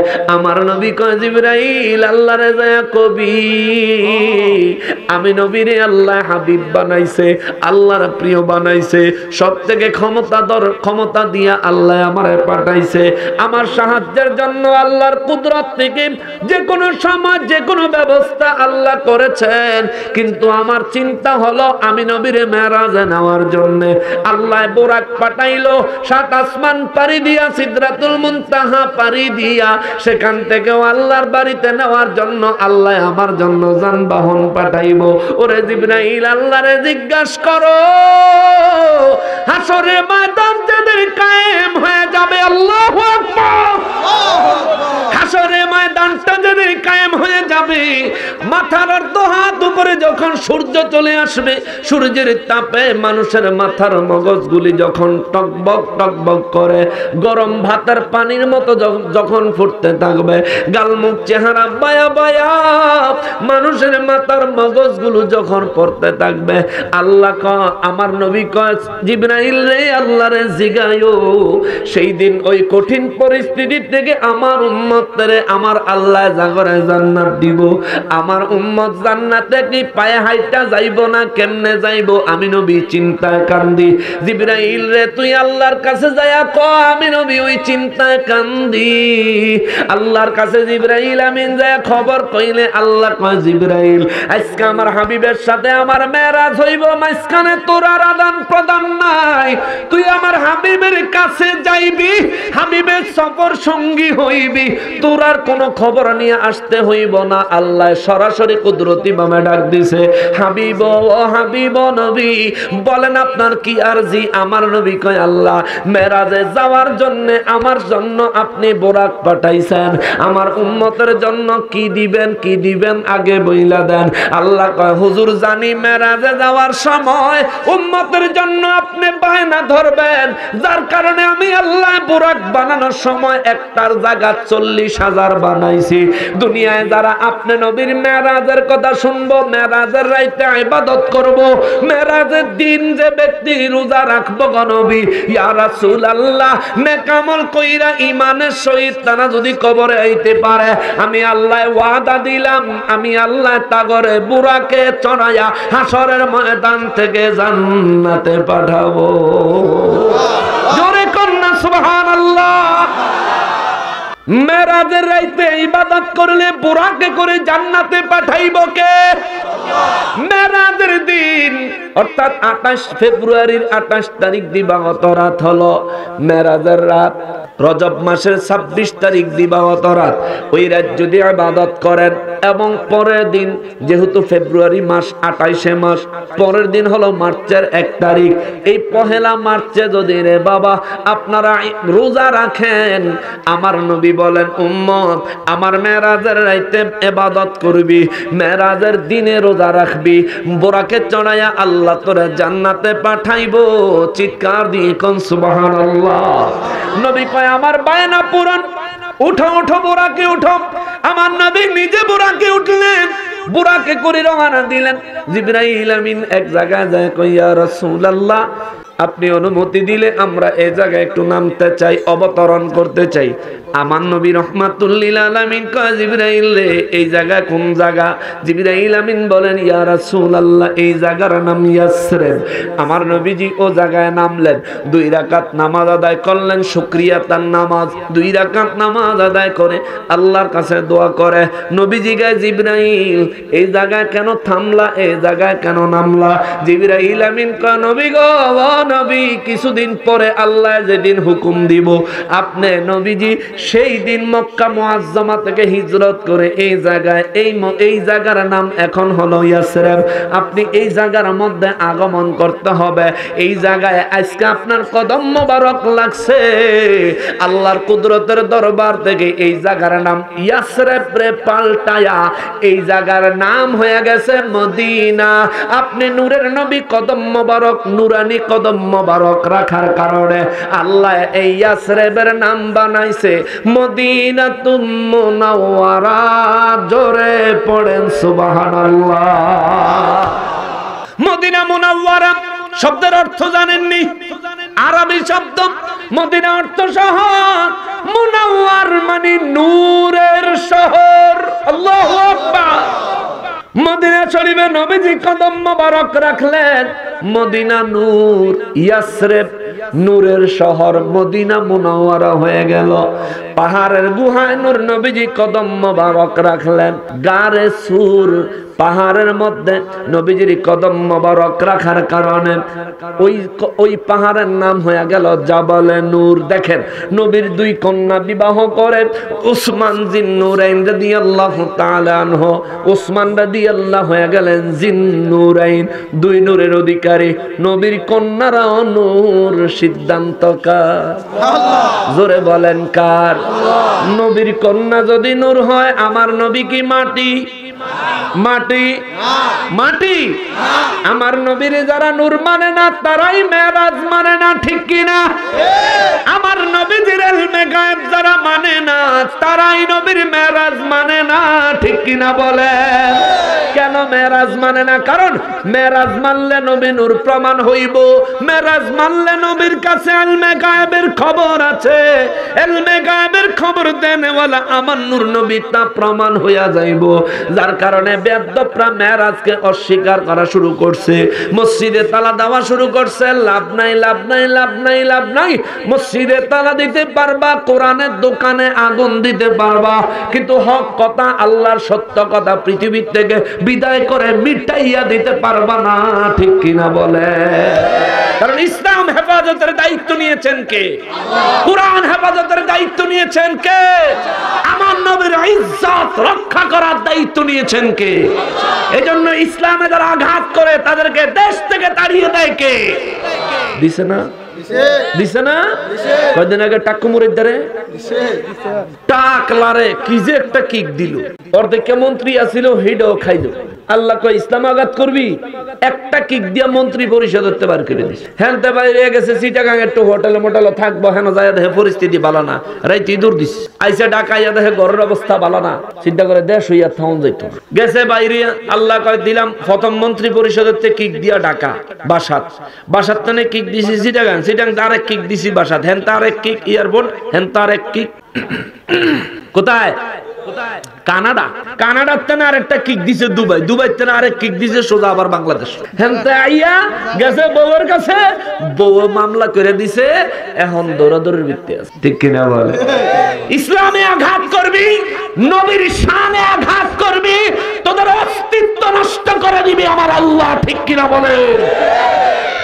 নবীর মাটির কন্যা ফাটিগো লিডার রিসোর্টে ধরা গেছে, বুঝলে লাগছে? সোনারগাঁও রিসোর্টের কথা এই দেশের মানুষের রিসোর্ট চিনাইছে মিয়া। নবীর মাটির কয় নবী এলমে গায়েব জানে না, কয় নবীর শানে আঘাত করে কথা কয় হেগদলের লিডার। হে বেটা বন্ধুর বউলে রিসোর্টে গেছে শান্তি করতো, কি কন বন্ধুর বউলে মাঝে মধ্যে রিসোর্টে যাওয়ান কি হালাল না হারাম? সবের কাম না গুনার কাম? একটা বিবাহিত ব্যক্তি যদি জিনায় লিপ্ত হয়, ইসলামী শরীয়তে তার বিধান হইল তারে বুক পর্যন্ত মাটির নিচে গাইরা চতুর্দিকে মুসলমান পাথর নিয়ে দাঁড়াবে, তার মাথায় পাথর নিক্ষেপ করবে, মাথা ছিন্ন বিচ্ছিন্ন করে তার মৃত্যুদণ্ড। এটা হইল ইসলামী শরীয়তের বিবাহিত জিনাকারের ফয়সালা। জোরে কর নাউজুবিল্লাহ। তাইলে এই মৃত্যুদণ্ডের আসামি হেরার মৌলবী সাহেব হইছে কি হয় নাই? হইছে কি হয় নাই? তাইলে এই মৃত্যুদণ্ড যারা আছো, আমার ওয়াজ যারা শুনতাছো, ডব্লিউ বাহিনী, তোমরার হুজুরে মৃত্যুদণ্ডের আসামি ইসলামী শরীয়তে। তুমি ইসলাম আর শরীয়ত আর আন্দোলন দেখাও, দেখমু তোমার হুজুরে মৃত্যুদণ্ড কার্যকর করো, তাইলে বুঝবো তুমি পাক্কা মুসলমান। ঠিক কিনা বলেন? তোমার হইলো যে আরেকজনেরটা হইলে তুমি দেখাও, ওই যে দেখেন হেইটা কত খারাপ, তুমি এক আঙ্গুল দিয়ে আরেকজনের দেখাও, ওই যে দেখেন তিন আঙ্গুল তোমার দিকে। ঠিক কিনা বলে? তুমি যে এক আঙ্গুল দেখাইছো, তিন আঙ্গুল তোমার দিকে। তোমার খবর আছে নি? আল্লাহ হেদায়েত দেখ, জোরে করা আমিন। মুসলমানের আরে আমার প্যারা নবীর উম্মতের আরে, আমার নবীজির নূর দিয়া বানাইছেন কে? নূর নবী পৃথিবীর মধ্যে পাঠাইছেন কে? যিনি বানাইছে তিনি কয় না মাটি। মুলুবি তুমি কে নবীকে মাটি বলার?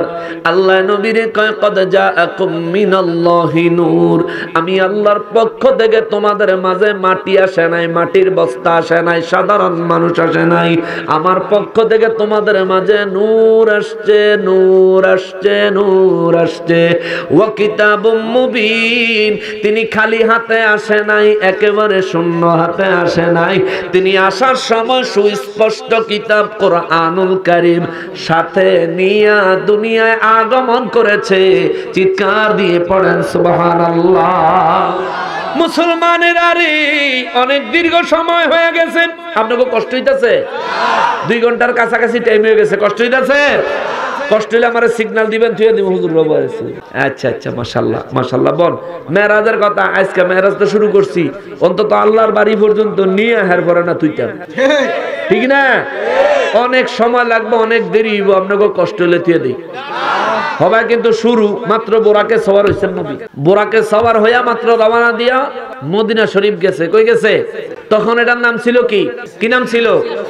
তুমি ছিলে ইয়াসরিব, গিয়েছেন খোদার হাবিব। তুমি ছিলে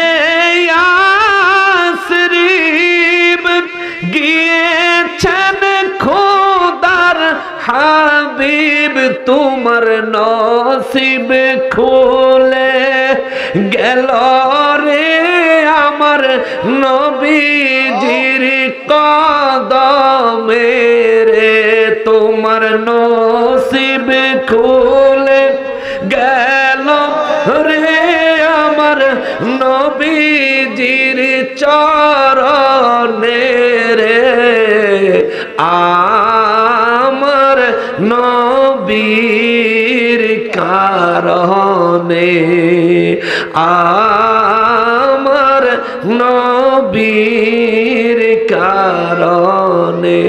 ও মদিনার মাটি রে তুই যে বড় খাঁটি রে আহা ও মদিনার তুই যে বড় তীরে আমার নবীর কানে আমার নবীর কারণে মারহাবা কর ওলিউল্লাহ আশিকি হুজুর আমার নানাই লেখছে পাগলা গান গজলটা নাতে রাসূলটা এত সুন্দর ওই মাটি তো মাটি নয় শোনো তাহার পরিচয় ওই মাটি তো শোনো তাহার পরিচয় পাগল হয়ে মাটি থাকে রে আমার নবীজির শরণে রে হায় পাগল হয়ে থাকে রে আমার নবীজির শরণে রে আমার নবীর কারণে আমার নবীর কারণে ঠিক কিনা বলে মুসলমানের আমার নবীজি মেরাজের রওনা দেওয়ার সময় বোরাকে চড়ে প্রথম যে জায়গায় নামলেন ইয়াসরিব ওই জায়গায় নেমে আমার নবী 2 রাকাত নামাজ আদায় করলেন যারা বলে মেরাজের রাতে নামাজ নাই হেরা চোখে আঙ্গুল দিয়া দেখায়া দিব মেরাজের রাতে সুন্নিরা নামাজ পড়ে কমপক্ষে 12 রাকাত এই 12 রাকাতের মধ্যে প্রথম 2 রাকাত মেরাজের রাতে আমার নবী নামাজ পড়ছেন মদিনা মুনাওয়ারায় 2 নম্বরে নবী আমার রহমাতুল লিল আলামিন নামাজ আদায় করে দোয়া করে সেখান থেকে রওনা করলেন আরেক জায়গায় জিবরাইল আমিন কয় নবী গো ও নবী দয়া করে এই জায়গায় একটু অবতরণ করেন থামেন আমার নবীজি থামলেন আমার নবী শুকরিয়া তান সেখানেও 2 রাকাত নামাজ আদায় করলেন নবীজি গায় জিবরাইল রে ও জিবরাইল এটা কোন জায়গায় নামাজ পড়লাম বলে ইয়া রাসূলুল্লাহ এটা হলো মাদিয়ান শহর আমার নবী কয় শহর কেমনে চতুর্দিকে ধুলা বালি চতুর্দিকে ধুধু মরুভূমি বালু সাদা আর সাদা দুধের মতো সাদা এই জায়গায় তুমি শহর কইলা কারণটা কি জিবরাইল আমিন কয় নবী গো আপনি নবীর কদম মোবারক আজকা লাগছে আপনার কদম মোবারকের বরকতে এই মরুভূমি সবুজ ঘাস সবুজ গাছে পরিণত হবে এই জায়গা একটা বিশ্বের বিখ্যাত একটা শহরে রূপান্তর হবে আজকে যায় দেখেন মাদিয়ান ওই জায়গা আর মরুভূমি নাই আমার নূর নবীর কদম মোবারকের বরকতে ওটা বিশ্বের বিখ্যাত একটা শহর হয়ে গেছে জোরে বলেন মারহাবা মাদিয়ান শহরে আমার নবী নামাজ পড়লেন কয় রাকাত তাহলে মদিনায় কয় রাকাত মাদিয়ানে কয় রাকাত কত হইছে কথা কন না কত হইছে আমরা যে নামাজ পড়ি দলিল ছাড়া পড়ি আর নামাজ তো দলিল ছাড়াও পড়ন যায় তবুও যখন তুই বাদাইমা পড়স না দলিল লইয়া যা মেরাজের রাইতে নামাজ আছে আমার নবী পড়ছেন খুশি হইছে কে তাহলে আমরাও নামাজ পড়লে খুশি হইব কে নামাজ পড়ার দরকার আছে না নাই জোরে বলেন আছে না নাই আল্লাহ পড়ার তৌফিক দান করেন জোরে কর আর জোরে কর খালি মুখে মুখে বললে হবে না নামাজ আসলেই আদায় করতে হবে ঠিক কিনা বলেন আপনাকে মসজিদে শুক্রবারে যে পরিমাণ মুসল্লি হয় ওয়াক্তিয়া নামাজে কি মুসল্লি হয় শুক্রবারে কি বাইরেতে মুসল্লি ভাড়া করে আনে না এই গ্রামের মানুষই তো এই গ্রামের মানুষে শুক্রবারে নামাজ পড়লে মসজিদও জাগা হয় না ফজর জোহর আসর মাগরিবের মুসল্লি পাওয়া যায় না এটা কি আনন্দের সংবাদ না দুঃসংবাদ বড় দুঃখের বিষয় শুক্রবারে মসজিদে যান সপ্তাহের মাঝখানে যান না কেন ফজরের নামাজ ঘুমের লেগে যান না ঘুমাইয়া যদি ফজরের নামাজ মিস যায় আপনি যদি এই ঘুমের তার উঠতে নাই পারেন তখন কি ঘুমের মধ্যে অনেক মানুষ মারা যায় কি যায় না বলেন না বাবা যায় কি যায় না যায় বাবা। আপনি ফজরের সময় সজাগ পাইলেন, উঠলেন না, কেন উঠলেন না? আপনি কেন তখন চিন্তা করলেন আমি যদি আবার ঘুমাই, ফজর যদি মার যায় আর আজরাইল যদি হাজির হয়ে যায়, তাহলে তো আমি মরার লগে লগে এই ফজরের হিসাব দিতে দিতে আমার জিন্দেগি শেষ হয়ে যাবে, ঠিক কিনা বলেন? যে তুই যে সময় মরছিলি এই মরণের টাইমে ফজরের নামাজ তুই পড়স, আমি আজরাইলে পাঠানোর আগে ফেরেশতা পাঠায়া তোরে ঘুমাতে জাগায় দিছি। ফজরের নামাজের সময় দেখবেন ঠিক সময় মতো শুয়ে পড়লে ফজরের সময় একটা ঘুম ভাঙেনি? প্রত্যেকটা মানুষের ফজরের সময় একটা ঘুম ভাঙে, ওটা ফেরেশতারা ঘুমাতে জাগায় দেয়, উঠো আল্লাহর ইবাদত নামাজ আদায় করো। ঘুম ভাঙে, আমরা ঘুম ভাঙলে করি কি কম্বলটা টান দিয়ে আর জুত মতন মুসর দিয়ে হই, এটা শয়তানে করায়। এটা কে করায়? শয়তানে। নবী কয় মানুষ যখন ঘুমায় ফজরের যখন সময় হয়, শয়তান মানুষের তিনটা বান দেয়। কয়টা? একটা চোখে, একটা হাতে, একটা পায়ে, তিনটা বান দেয়। ফজরে আজান দিলে মানুষ যখন ঘুম থেকে উঠে বিছানায় বসে যায়, সঙ্গে সঙ্গে তার চোখের উপর শয়তান যে বান দেয়, বানটা ছিঁড়ে যায়। জোরে কোন সুবহানাল্লাহ। যখন ওযু করার জন্য বের হবে, নিয়ত করে চকির থেকে, খাটের থেকে 2 পাও জমিনে নামায়া দেয়, সাথে সাথে তার পায়ের বানটা ছুটে যায়। সুবহান।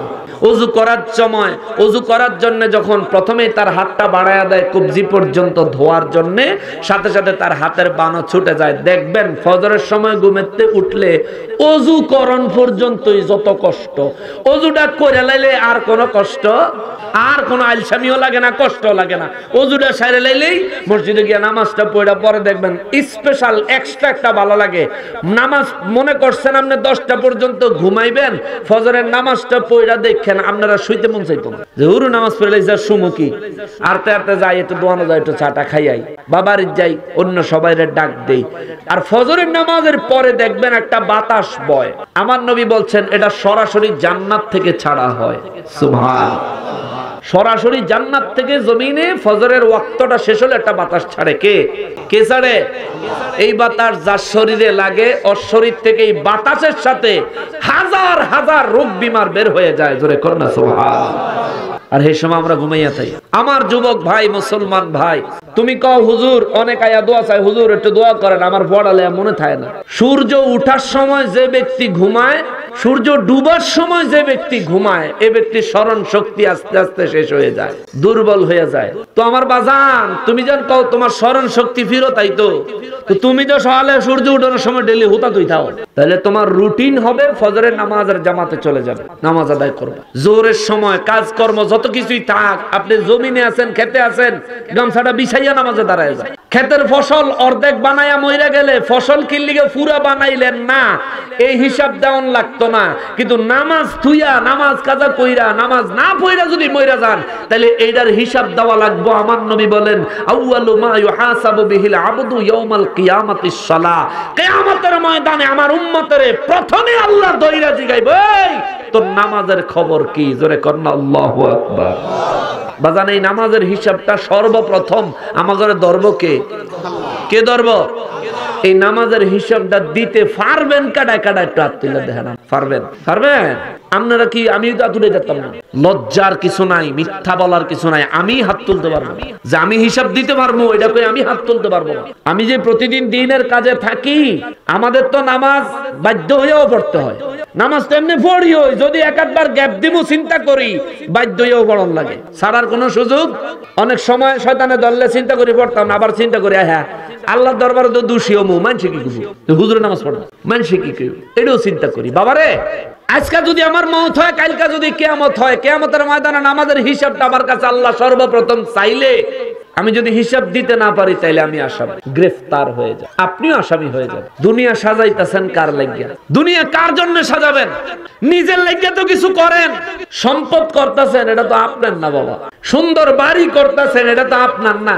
এই জন্য একটা ইসলামী সঙ্গীতে কোন এক লেখক সুন্দর করে লিখছে, ওরে দুনিয়া দুনিয়া বলে কর কিসের ভাবনা, দুনিয়া দুনিয়া বলে কর কিসের ভাবনা, দুনিয়া তো দূরের কথা তুমিও তোমার না, দুনিয়া তো দূরের কথা আমিও আমার না, দুনিয়া দুনিয়া বলে করো কিসের ভাবনা, দুনিয়া তো দূরের কথা আমিও আমার না, দুনিয়া তো দূরের কথা তুমিও তোমার না। ঠিক কি না? ঠিক, আসলে ঠিক। তাহলে ফজরের নামাজ আজকের থেকে আর কাজা করব না, এটার আওয়াজ দিয়ে দুর্বল। আর কোন নামাজ বাকি জীবনে কাজা করব না, কোন নামাজ কামাই দিব না। যত খানা খাবেন হালাল খাবো, খাওয়ার শুরুতে এবং শেষে প্রশংসা করব কার? শুকরিয়া আদায় করব কার? আল্লাহ তৌফিক দেন। আর জোরে কোন আমিন। আল্লাহ আমরা ইসলামী জিন্দেগি তৈরি করার জন্য আমাদেরকে কুদরতি সাহায্য করে। জোরে কোন আমিন। বাজান ইচ্ছা করে পাপের কাজ করেন না, ভুলবশত হয়ে গেলে মাফ চাইয়েন, আল্লাহ মাফ করে দিব। ইচ্ছা করে এতদিন যা করছেন তার জন্য তওবা করেন, মালিক রে করে লাইছি, আল্লাহ দয়া করে মাফ করে দেন। আল্লাহ কয় তুই মাফ চাইতে দেরিব, তোর চাওয়াটা যদি সঠিক হয়, নেক হয়, মন থেকে যদি চাওয়া হয়, তুই চাইতে দেরিব, আমি মাফ করতে দেরি করব না। সুবহান। পৃথিবীতে যত আদালত আছে অপরাধ করে স্বীকার করলে সব আদালতে শাস্তি হয়ে যায়। আল্লাহ কয় আমার আদালতে কেউ যদি অপরাধ স্বীকার করে ক্ষমা পেয়ে যায়। সুবহান। আল্লাহ বুঝার তৌফিক দেন। জোরে কোন আমিন। তাহলে মেরাজের রাতে নামাজ কয় রাকাত পাইলাম? 4 রাকাত। এরপরে নবীজি রাহমাতুল লিল আলামিন রওনা দিলেন। ঈসা নবীর জন্ম হইছে যে জায়গায় বাইতুল লাহম, ঈসা নবীর মিলাদ হইছে যে জায়গায়, ওই জন্মস্থানে নবী 2 রাকাত নামাজ পড়ছেন। জোরে কোন সুবহানাল্লাহ। মুসলমানেরা রে, আমার পেয়ারা নবীর উম্মতেরা রে, নূর নবী রাহমাতুল লিল আলামিন তারপরে রওনা করলেন।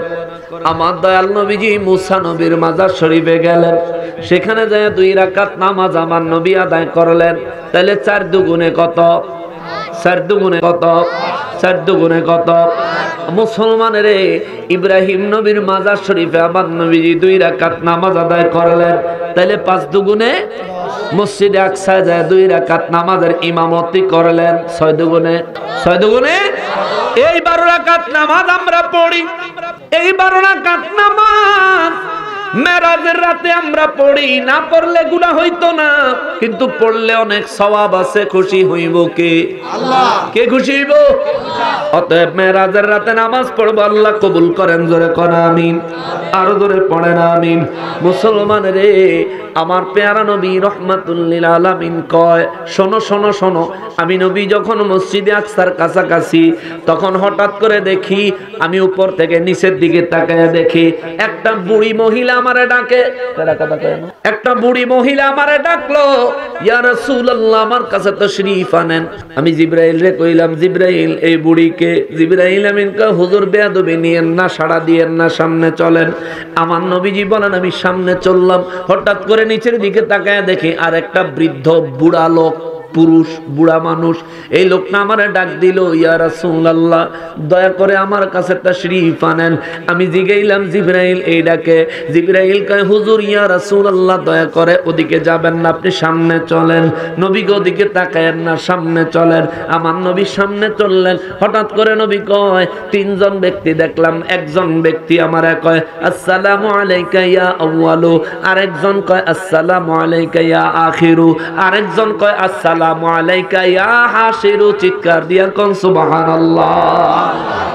নবী বলেন, জিবরাইল রে আমারে সালাম দিল, এরা কারা? জিবরাইল আমিন বলেন, ইয়া রাসূলুল্লাহ দয়া করে নিচে নামেন, ওনাদের সঙ্গে মোলাকাত করেন।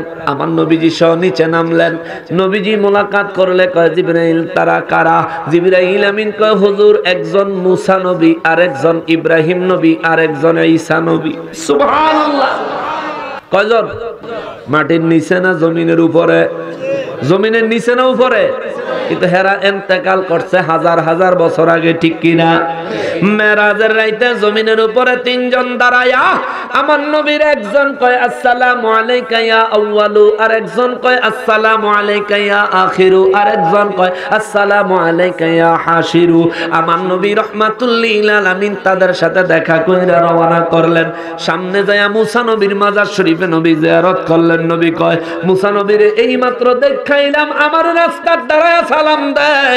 মুসা নবীর মাজার শরীফ আয়া আমি নবী যখন উপস্থিত হইলাম, আমি তাকায়া দেখি মুসা নবী নিজের মাজারে নিজে নামাজে দাঁড়ানো।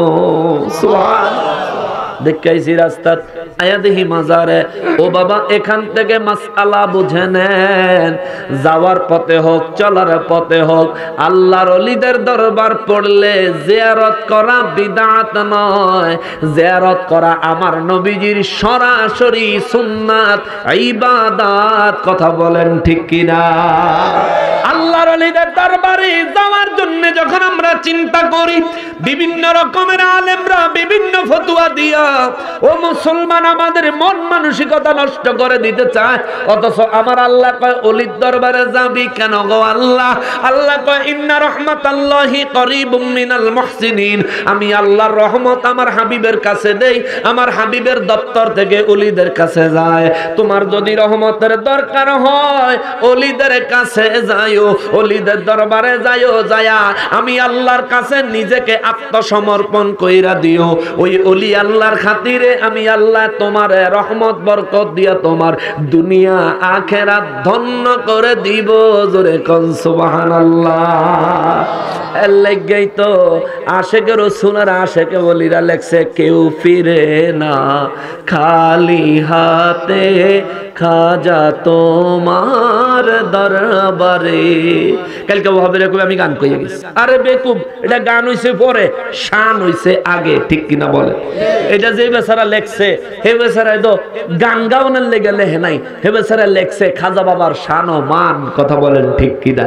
আল্লাহর ওলিরে সম্মান করে লেখছেন। তোরা গান গাইয়া লাইলে আমরা কিতাম, তোরা গান গাইয়া লাইলে আমরা কিতাম।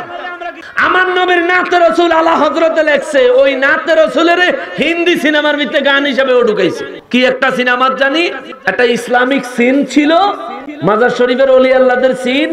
ওই সিনের মধ্যে ওই নবীজির নাতে রাসূলের কাওয়ালি গান বানাইছে, বানায়া সিনেমার মধ্যে এটা দিছে।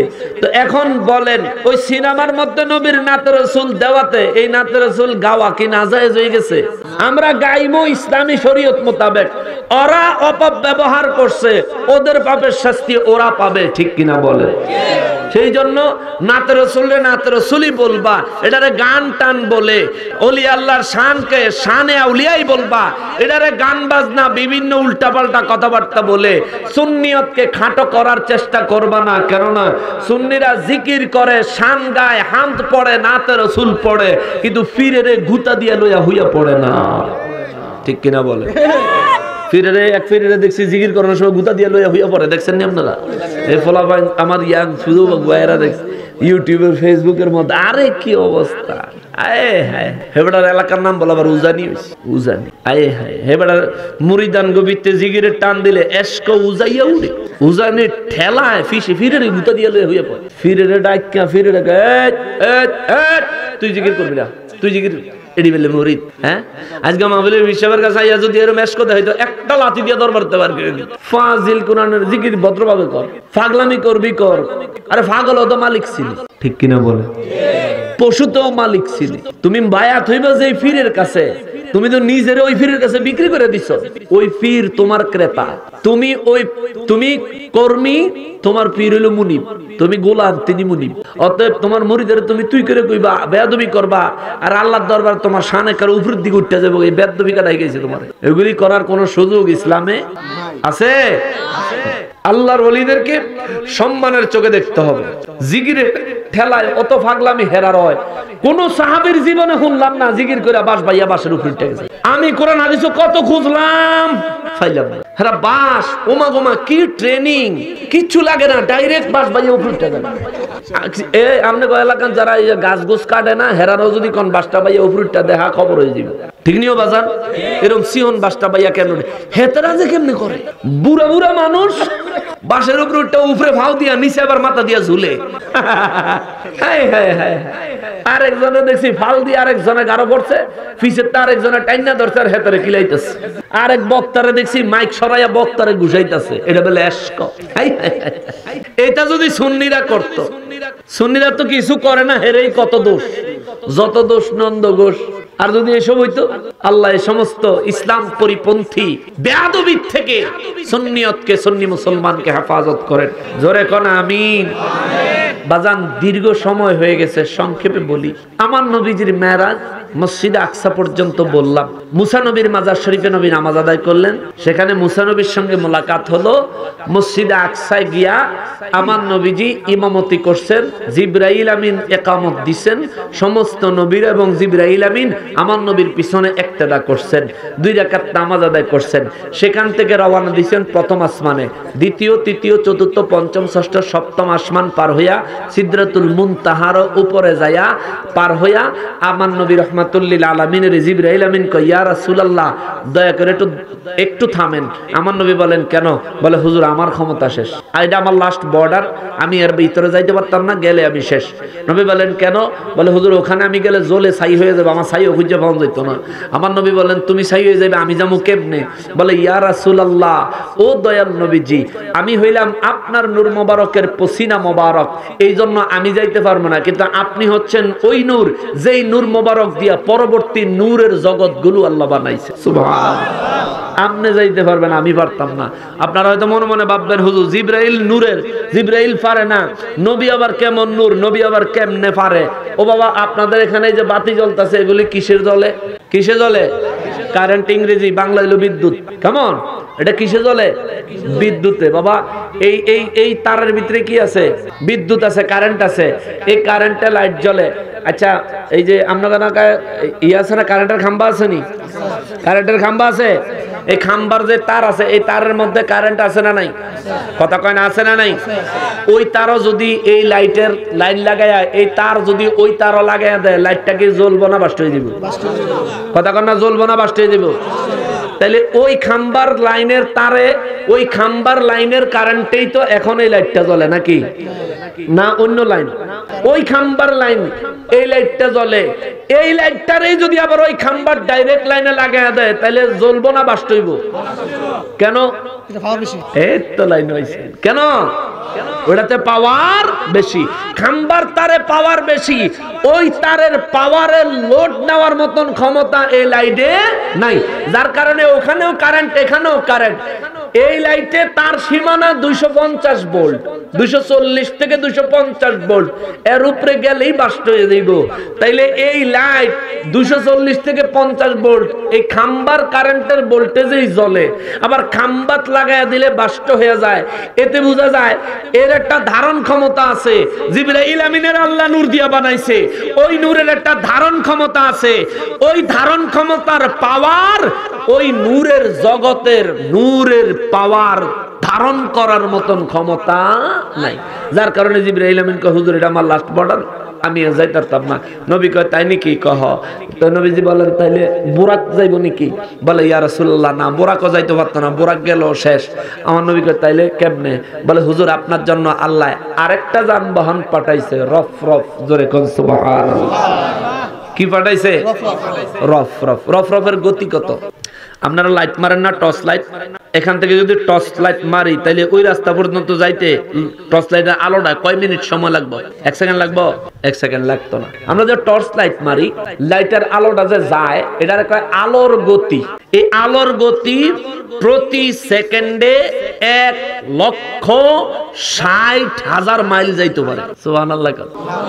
1,60,000 মাইল খালি মারলে সাথে সাথে যাবো। মুসলমান, এটা হলো আলোর গতি। আর বোরাকের রফরফের গতি কত?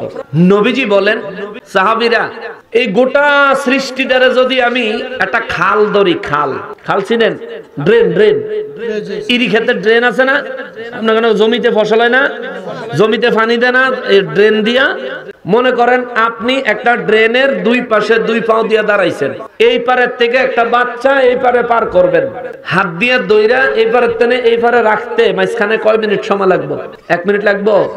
1 সেকেন্ডও তো লাগতো না, খালি দল্লামান নামাই দিলাম। এই না, নবীজি বলেন রফরফের পাওয়ারটা হলো এমন, আমি নবীর মনে হলো রফরফে সওয়ার হলাম, আর সাথে সাথে রফরফ কয় হুজুর আরশে আজিম চলে এসেছে। খালি সওয়ার হইলাম আর রফরফ কয় হুজুর আরশে আজিম চলে এসেছে। আমার নবী বলেন আমি আরশে আজিমের দরজায় দাঁড়াইলাম, দাঁড়াইয়া ভিতরে ঢুকলে তো সর্বপ্রথম কি হাত দিব না কদম দিব? পাই তো আমার নবীজির কদম মোবারক দিবেন। নবীজি কদম দিতে গিয়া চাইয়া দেখি হায় হায়, দুনিয়ার তানে পোশাক দাও জান্নাতি লই আইছি, জুতা দাও মক্কা শরীফের হিডি লই আই পড়ছে। সুবহানাল্লাহ কন্না, জুতা মোবারক যেরি ফরাত আছিল হিডি ফইরা আই পড়ছে। নবী কয় হায় হায়, এই জুতা লিয়ে এই আরশে আজিমে কেমনে ঢুকমু? আর নবীজি দাঁড়ায় রইছেন, ভিতরে ঢুকেন না। আল্লাহ কয় ইয়া রাসূলুল্লাহ আপনি জান্নাত, আপনি আরশে আজিমে প্রবেশ করেন না। আমার নবীকে আল্লাহ জুতা তো থুইতাম বলে লাইছি, জুতা যে লই আইছে মানে জুতাটি কিনবো। আল্লাহ আরশে আজিম সাথে সাথে আমার আল্লাহরে ডাইকা কয়, আমার ওলিউল্লাহ আশিকি হুজুর সুন্দর করে গাইছে এটা, গিয়েছিলেন নবী খোদারি আরশে, কেঁদে কেঁদে আরশ কয় মৌলার কাছে, দেখো কেন নবীজি জুতা খসে, নবীর জুতার ধুলায় আমি আরশে মুআল্লায়, নবীর জুতার ধুলায় আমি আরশে মুআল্লায়, চিরধন্য হইব গো রব্বানা, নবীকে জুতা খুলিতে করেন মানা। সুবহানাল্লাহ। আরশে আজিম কয় আল্লাহ গো, ও আল্লাহ নবীর জুতা মোবারকের ধুলি দিয়ে আমারে ধন্য করেন। আল্লাহ কয় হুজুর জুতা মোবারক লয়ে আরশে আজিমে চলে আসেন। নবী বলেন আল্লাহ তখন কি হবে? আল্লাহ কয় আমার আরশে আজিম আপনার জুতা মোবারকের ধুলি মোবারকে ধন্য হবে। আমার নবী কয় আল্লাহ আরশে আজিম রে আমার জুতা দিয়া যদি ধন্য করি, জুতার ধুলি দিয়া যদি ধন্য করি, আল্লাহ আপনি আমার উম্মতের কি দিবেন? চিৎকার দিয়া কোন সুবহানাল্লাহ। আল্লাহ কয় হুজুর এই জায়গা তো উম্মত।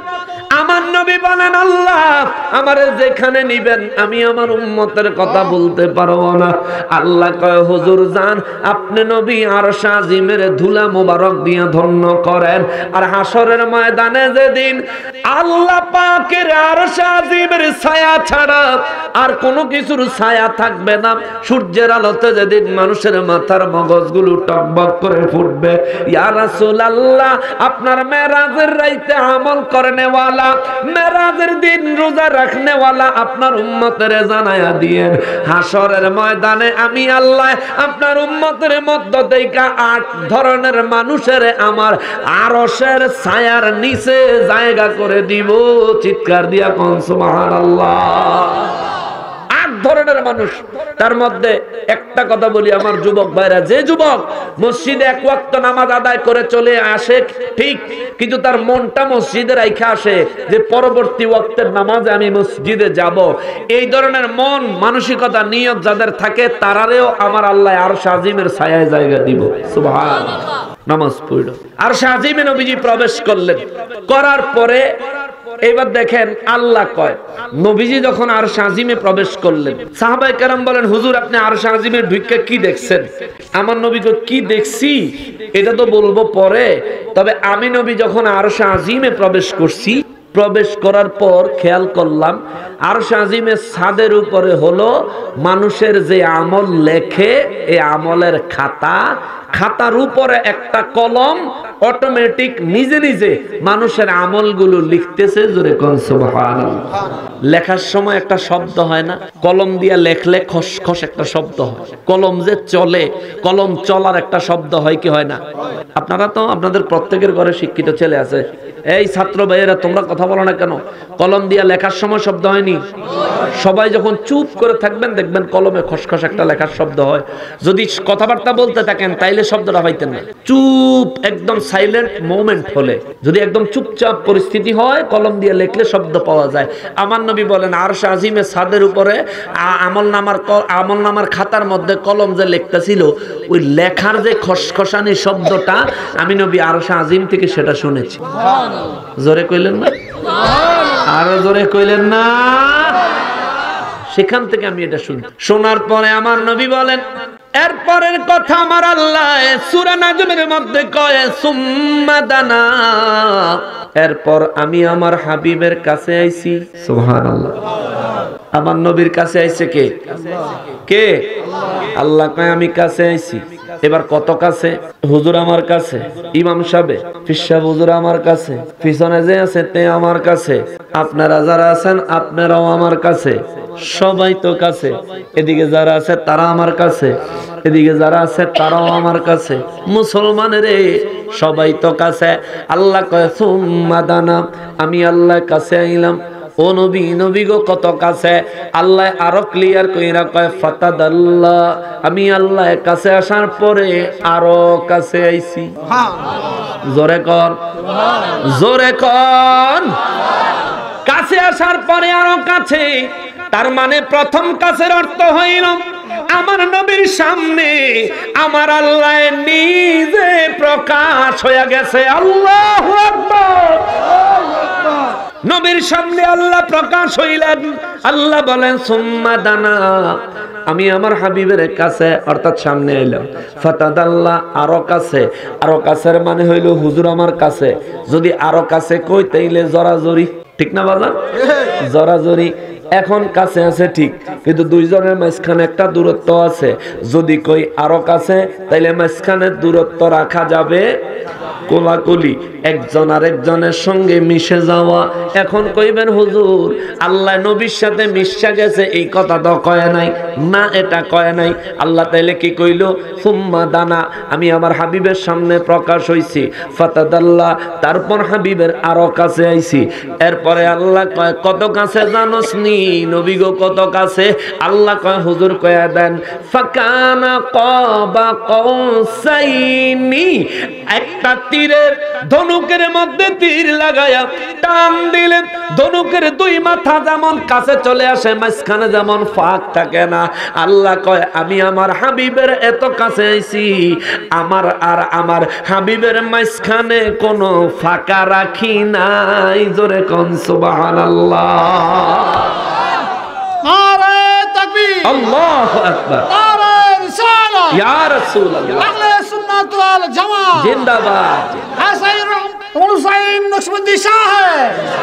লাগতো না, আমি একটা ছোট মানুষ। বাবা খেয়াল করেন, প্রথমে আল্লাহ বলেন সুম্মা দানা, আমি আমার হাবিবের সামনে প্রকাশ হইলাম। ফাতাদাল্লাহ, আমার হাবিবের কাছে আইলাম। কত কাছে আইছেন? আল্লাহ কয় ফাকানা কাবা কাউসাইনি, ধনুকের দুই মাথা তীর ধরে টান দিলে যেমন এক জায়গায় হয়ে যায়। তীর চিনেন তো? তীর ধনুক, তীর ধনুক চিনেননি? পোলাপাইনে যে খেলে গাছের ডাল দিয়া মাঝখানে সুতা বানাই, সুতা লাগাইয়া তারপরে এই লাডি মুটির মধ্যে দূরে টান দিয়ে ছেড়ে দিলে দূরে যায়। চিনছেননি? এই তীর লয়ে আপনারাও খেলছেন ছোটবেলা। এটা ছিল আগেরকার সময় যুদ্ধের প্রধান অস্ত্রের মধ্যে একটা। তরবারি আর তীর, এই দুইটা ছিল যুদ্ধের প্রধান অস্ত্র। এখন তীর ব্যবহার হয় না, তীরের আপডেট ভার্সন ব্যবহার হয়। তীরের আপডেট ভার্সন হলো বন্দুক। তীর দিয়া দূর থেকে মানুষ মারা যাইতো, এখন বন্দুক দিয়ে দূরের থেকে মানুষ মারা যায়। ঠিক কিনা বলে? তাহলে তীরের নতুন ভার্সন, আপডেট আধুনিক ভার্সন হলো বন্দুক, রাইফেল, AK-47, রিভলভার, শটগান, এগুলি সব হলো তীরের আপডেট ভার্সন। আল্লাহর হাবিব রাহমাতুল্লিল আলামিন এবং আল্লাহর দিদারের কথা বুঝাইতে যায় আল্লাহ কয় ফাকানা কাবা কাউসাইনি, আমি এবং আমার হাবিব ধনুকে তীর লাগায়া টান দিলে সুতা যখন নিচের দিকে আসে, দুই মাথা তখন কাছে আসে। পুরোপুরি টান দিলে দুই মাথা এক জায়গায় হয়ে যায়, মাঝখানে কোনো ফাঁকা থাকে। আল্লাহ কয় আমি আমার হাবিবের এত কাছে আইছি, আমার আর আমার হাবিবের মধ্যে কোনো ফাঁকা রাখি নাই। জোরে করনা সুবহানাল্লাহ। এরপরে আমার আল্লাহ কয় ফাকানা কাবা কাউসাইনি আও আদনা, হায় হায়, আমি আমার হাবিবের এত কাছে আইছি, ধনুকের দুই মাথা তীর ধরে টান দিলে যত কাছে আসে, এখানে শুধু শেষ না, আও আদনা, আমি আমার হাবিবের আরো কাছে আইছি। জোরে কোন সুবহানাল্লাহ। ও বাবা রে, ও মুসলমান, তাইলে বুঝেন দুইজনের মাঝখানে ফাঁকা না রাখা, একজন আর একজনের জড়াইয়া ধরা, একজন আর একজনের মাঝের সময় মাঝের ফাঁকা বাদ দিয়া, ফাঁকা মাঝের দূরত্ব গ্যাপটাকে বাদ দিয়া দুইজন দুইজনের কাছে মিলে গেলাম। আল্লাহ কয় আও আদানা, তার থেকেও বেশি কাছে। তার মানে বোঝা যায় আমার আল্লাহ আমার নবীর কাছে আইতে আইতে এত কাছে আইছে রে। আমার নবী কয় আমার আল্লাহ আমি নবীর মধ্যে, আমি নবীরে আমার আল্লাহর কুদরতের মধ্যে একজন আর একজনের মধ্যে মিশে গেছি। জোরে কন্যা সুবহানাল্লাহ। এই জন্য আল্লাহ কয় আও আদানা, তার থেকেও বেশি, তার থেকেও বেশি, তার থেকেও বেশি। এইবার ব্যাককলের কইব আমার নবী আল্লাহরে দেখছেনি? অবশ্যই। নবী কয় রাআইতু রাব্বি আযজা ওয়া জাল্লা ফি আহসানি সূরাতিন, আমি আমার এই চক্ষু দিয়া সরাসরি আমার আল্লাহরে উত্তম রূপে দেখেছি। সুবহানাল্লাহ। নবী কয় আল্লাহরে দেখছে, মোল্লায় কয় নবীজি আল্লাহকে দেখেন নাই। এবার মোল্লাটা মানবেন না নবীর কথা মানবো? কার কথা মানবো? নবীর লেখা প্রয়োজন হলে মোল্লা বাদ দেওয়া যাইব, কিন্তু নবী বাদ দেওয়া যাবে না। নবীর জন্য প্রয়োজন হলে দুনিয়া ছেড়ে দেওয়া যাবে, নবীর প্রেম ছেড়ে দেওয়া যাবে না। এটা মাথায় রাখবেন। আল্লাহ বুঝার তৌফিক দেন। আর জোরে কর, আরো জোরে কর। ওমা তাওফীকি ইল্লা বিল্লাহ। আমি আর সামনে যাব না, দীর্ঘ সময় আলোচনা করলাম। হুজুরকে বসায় রাখা সামনে গিয়া আর সময় নষ্ট করব না। হুজুর আলোচনায়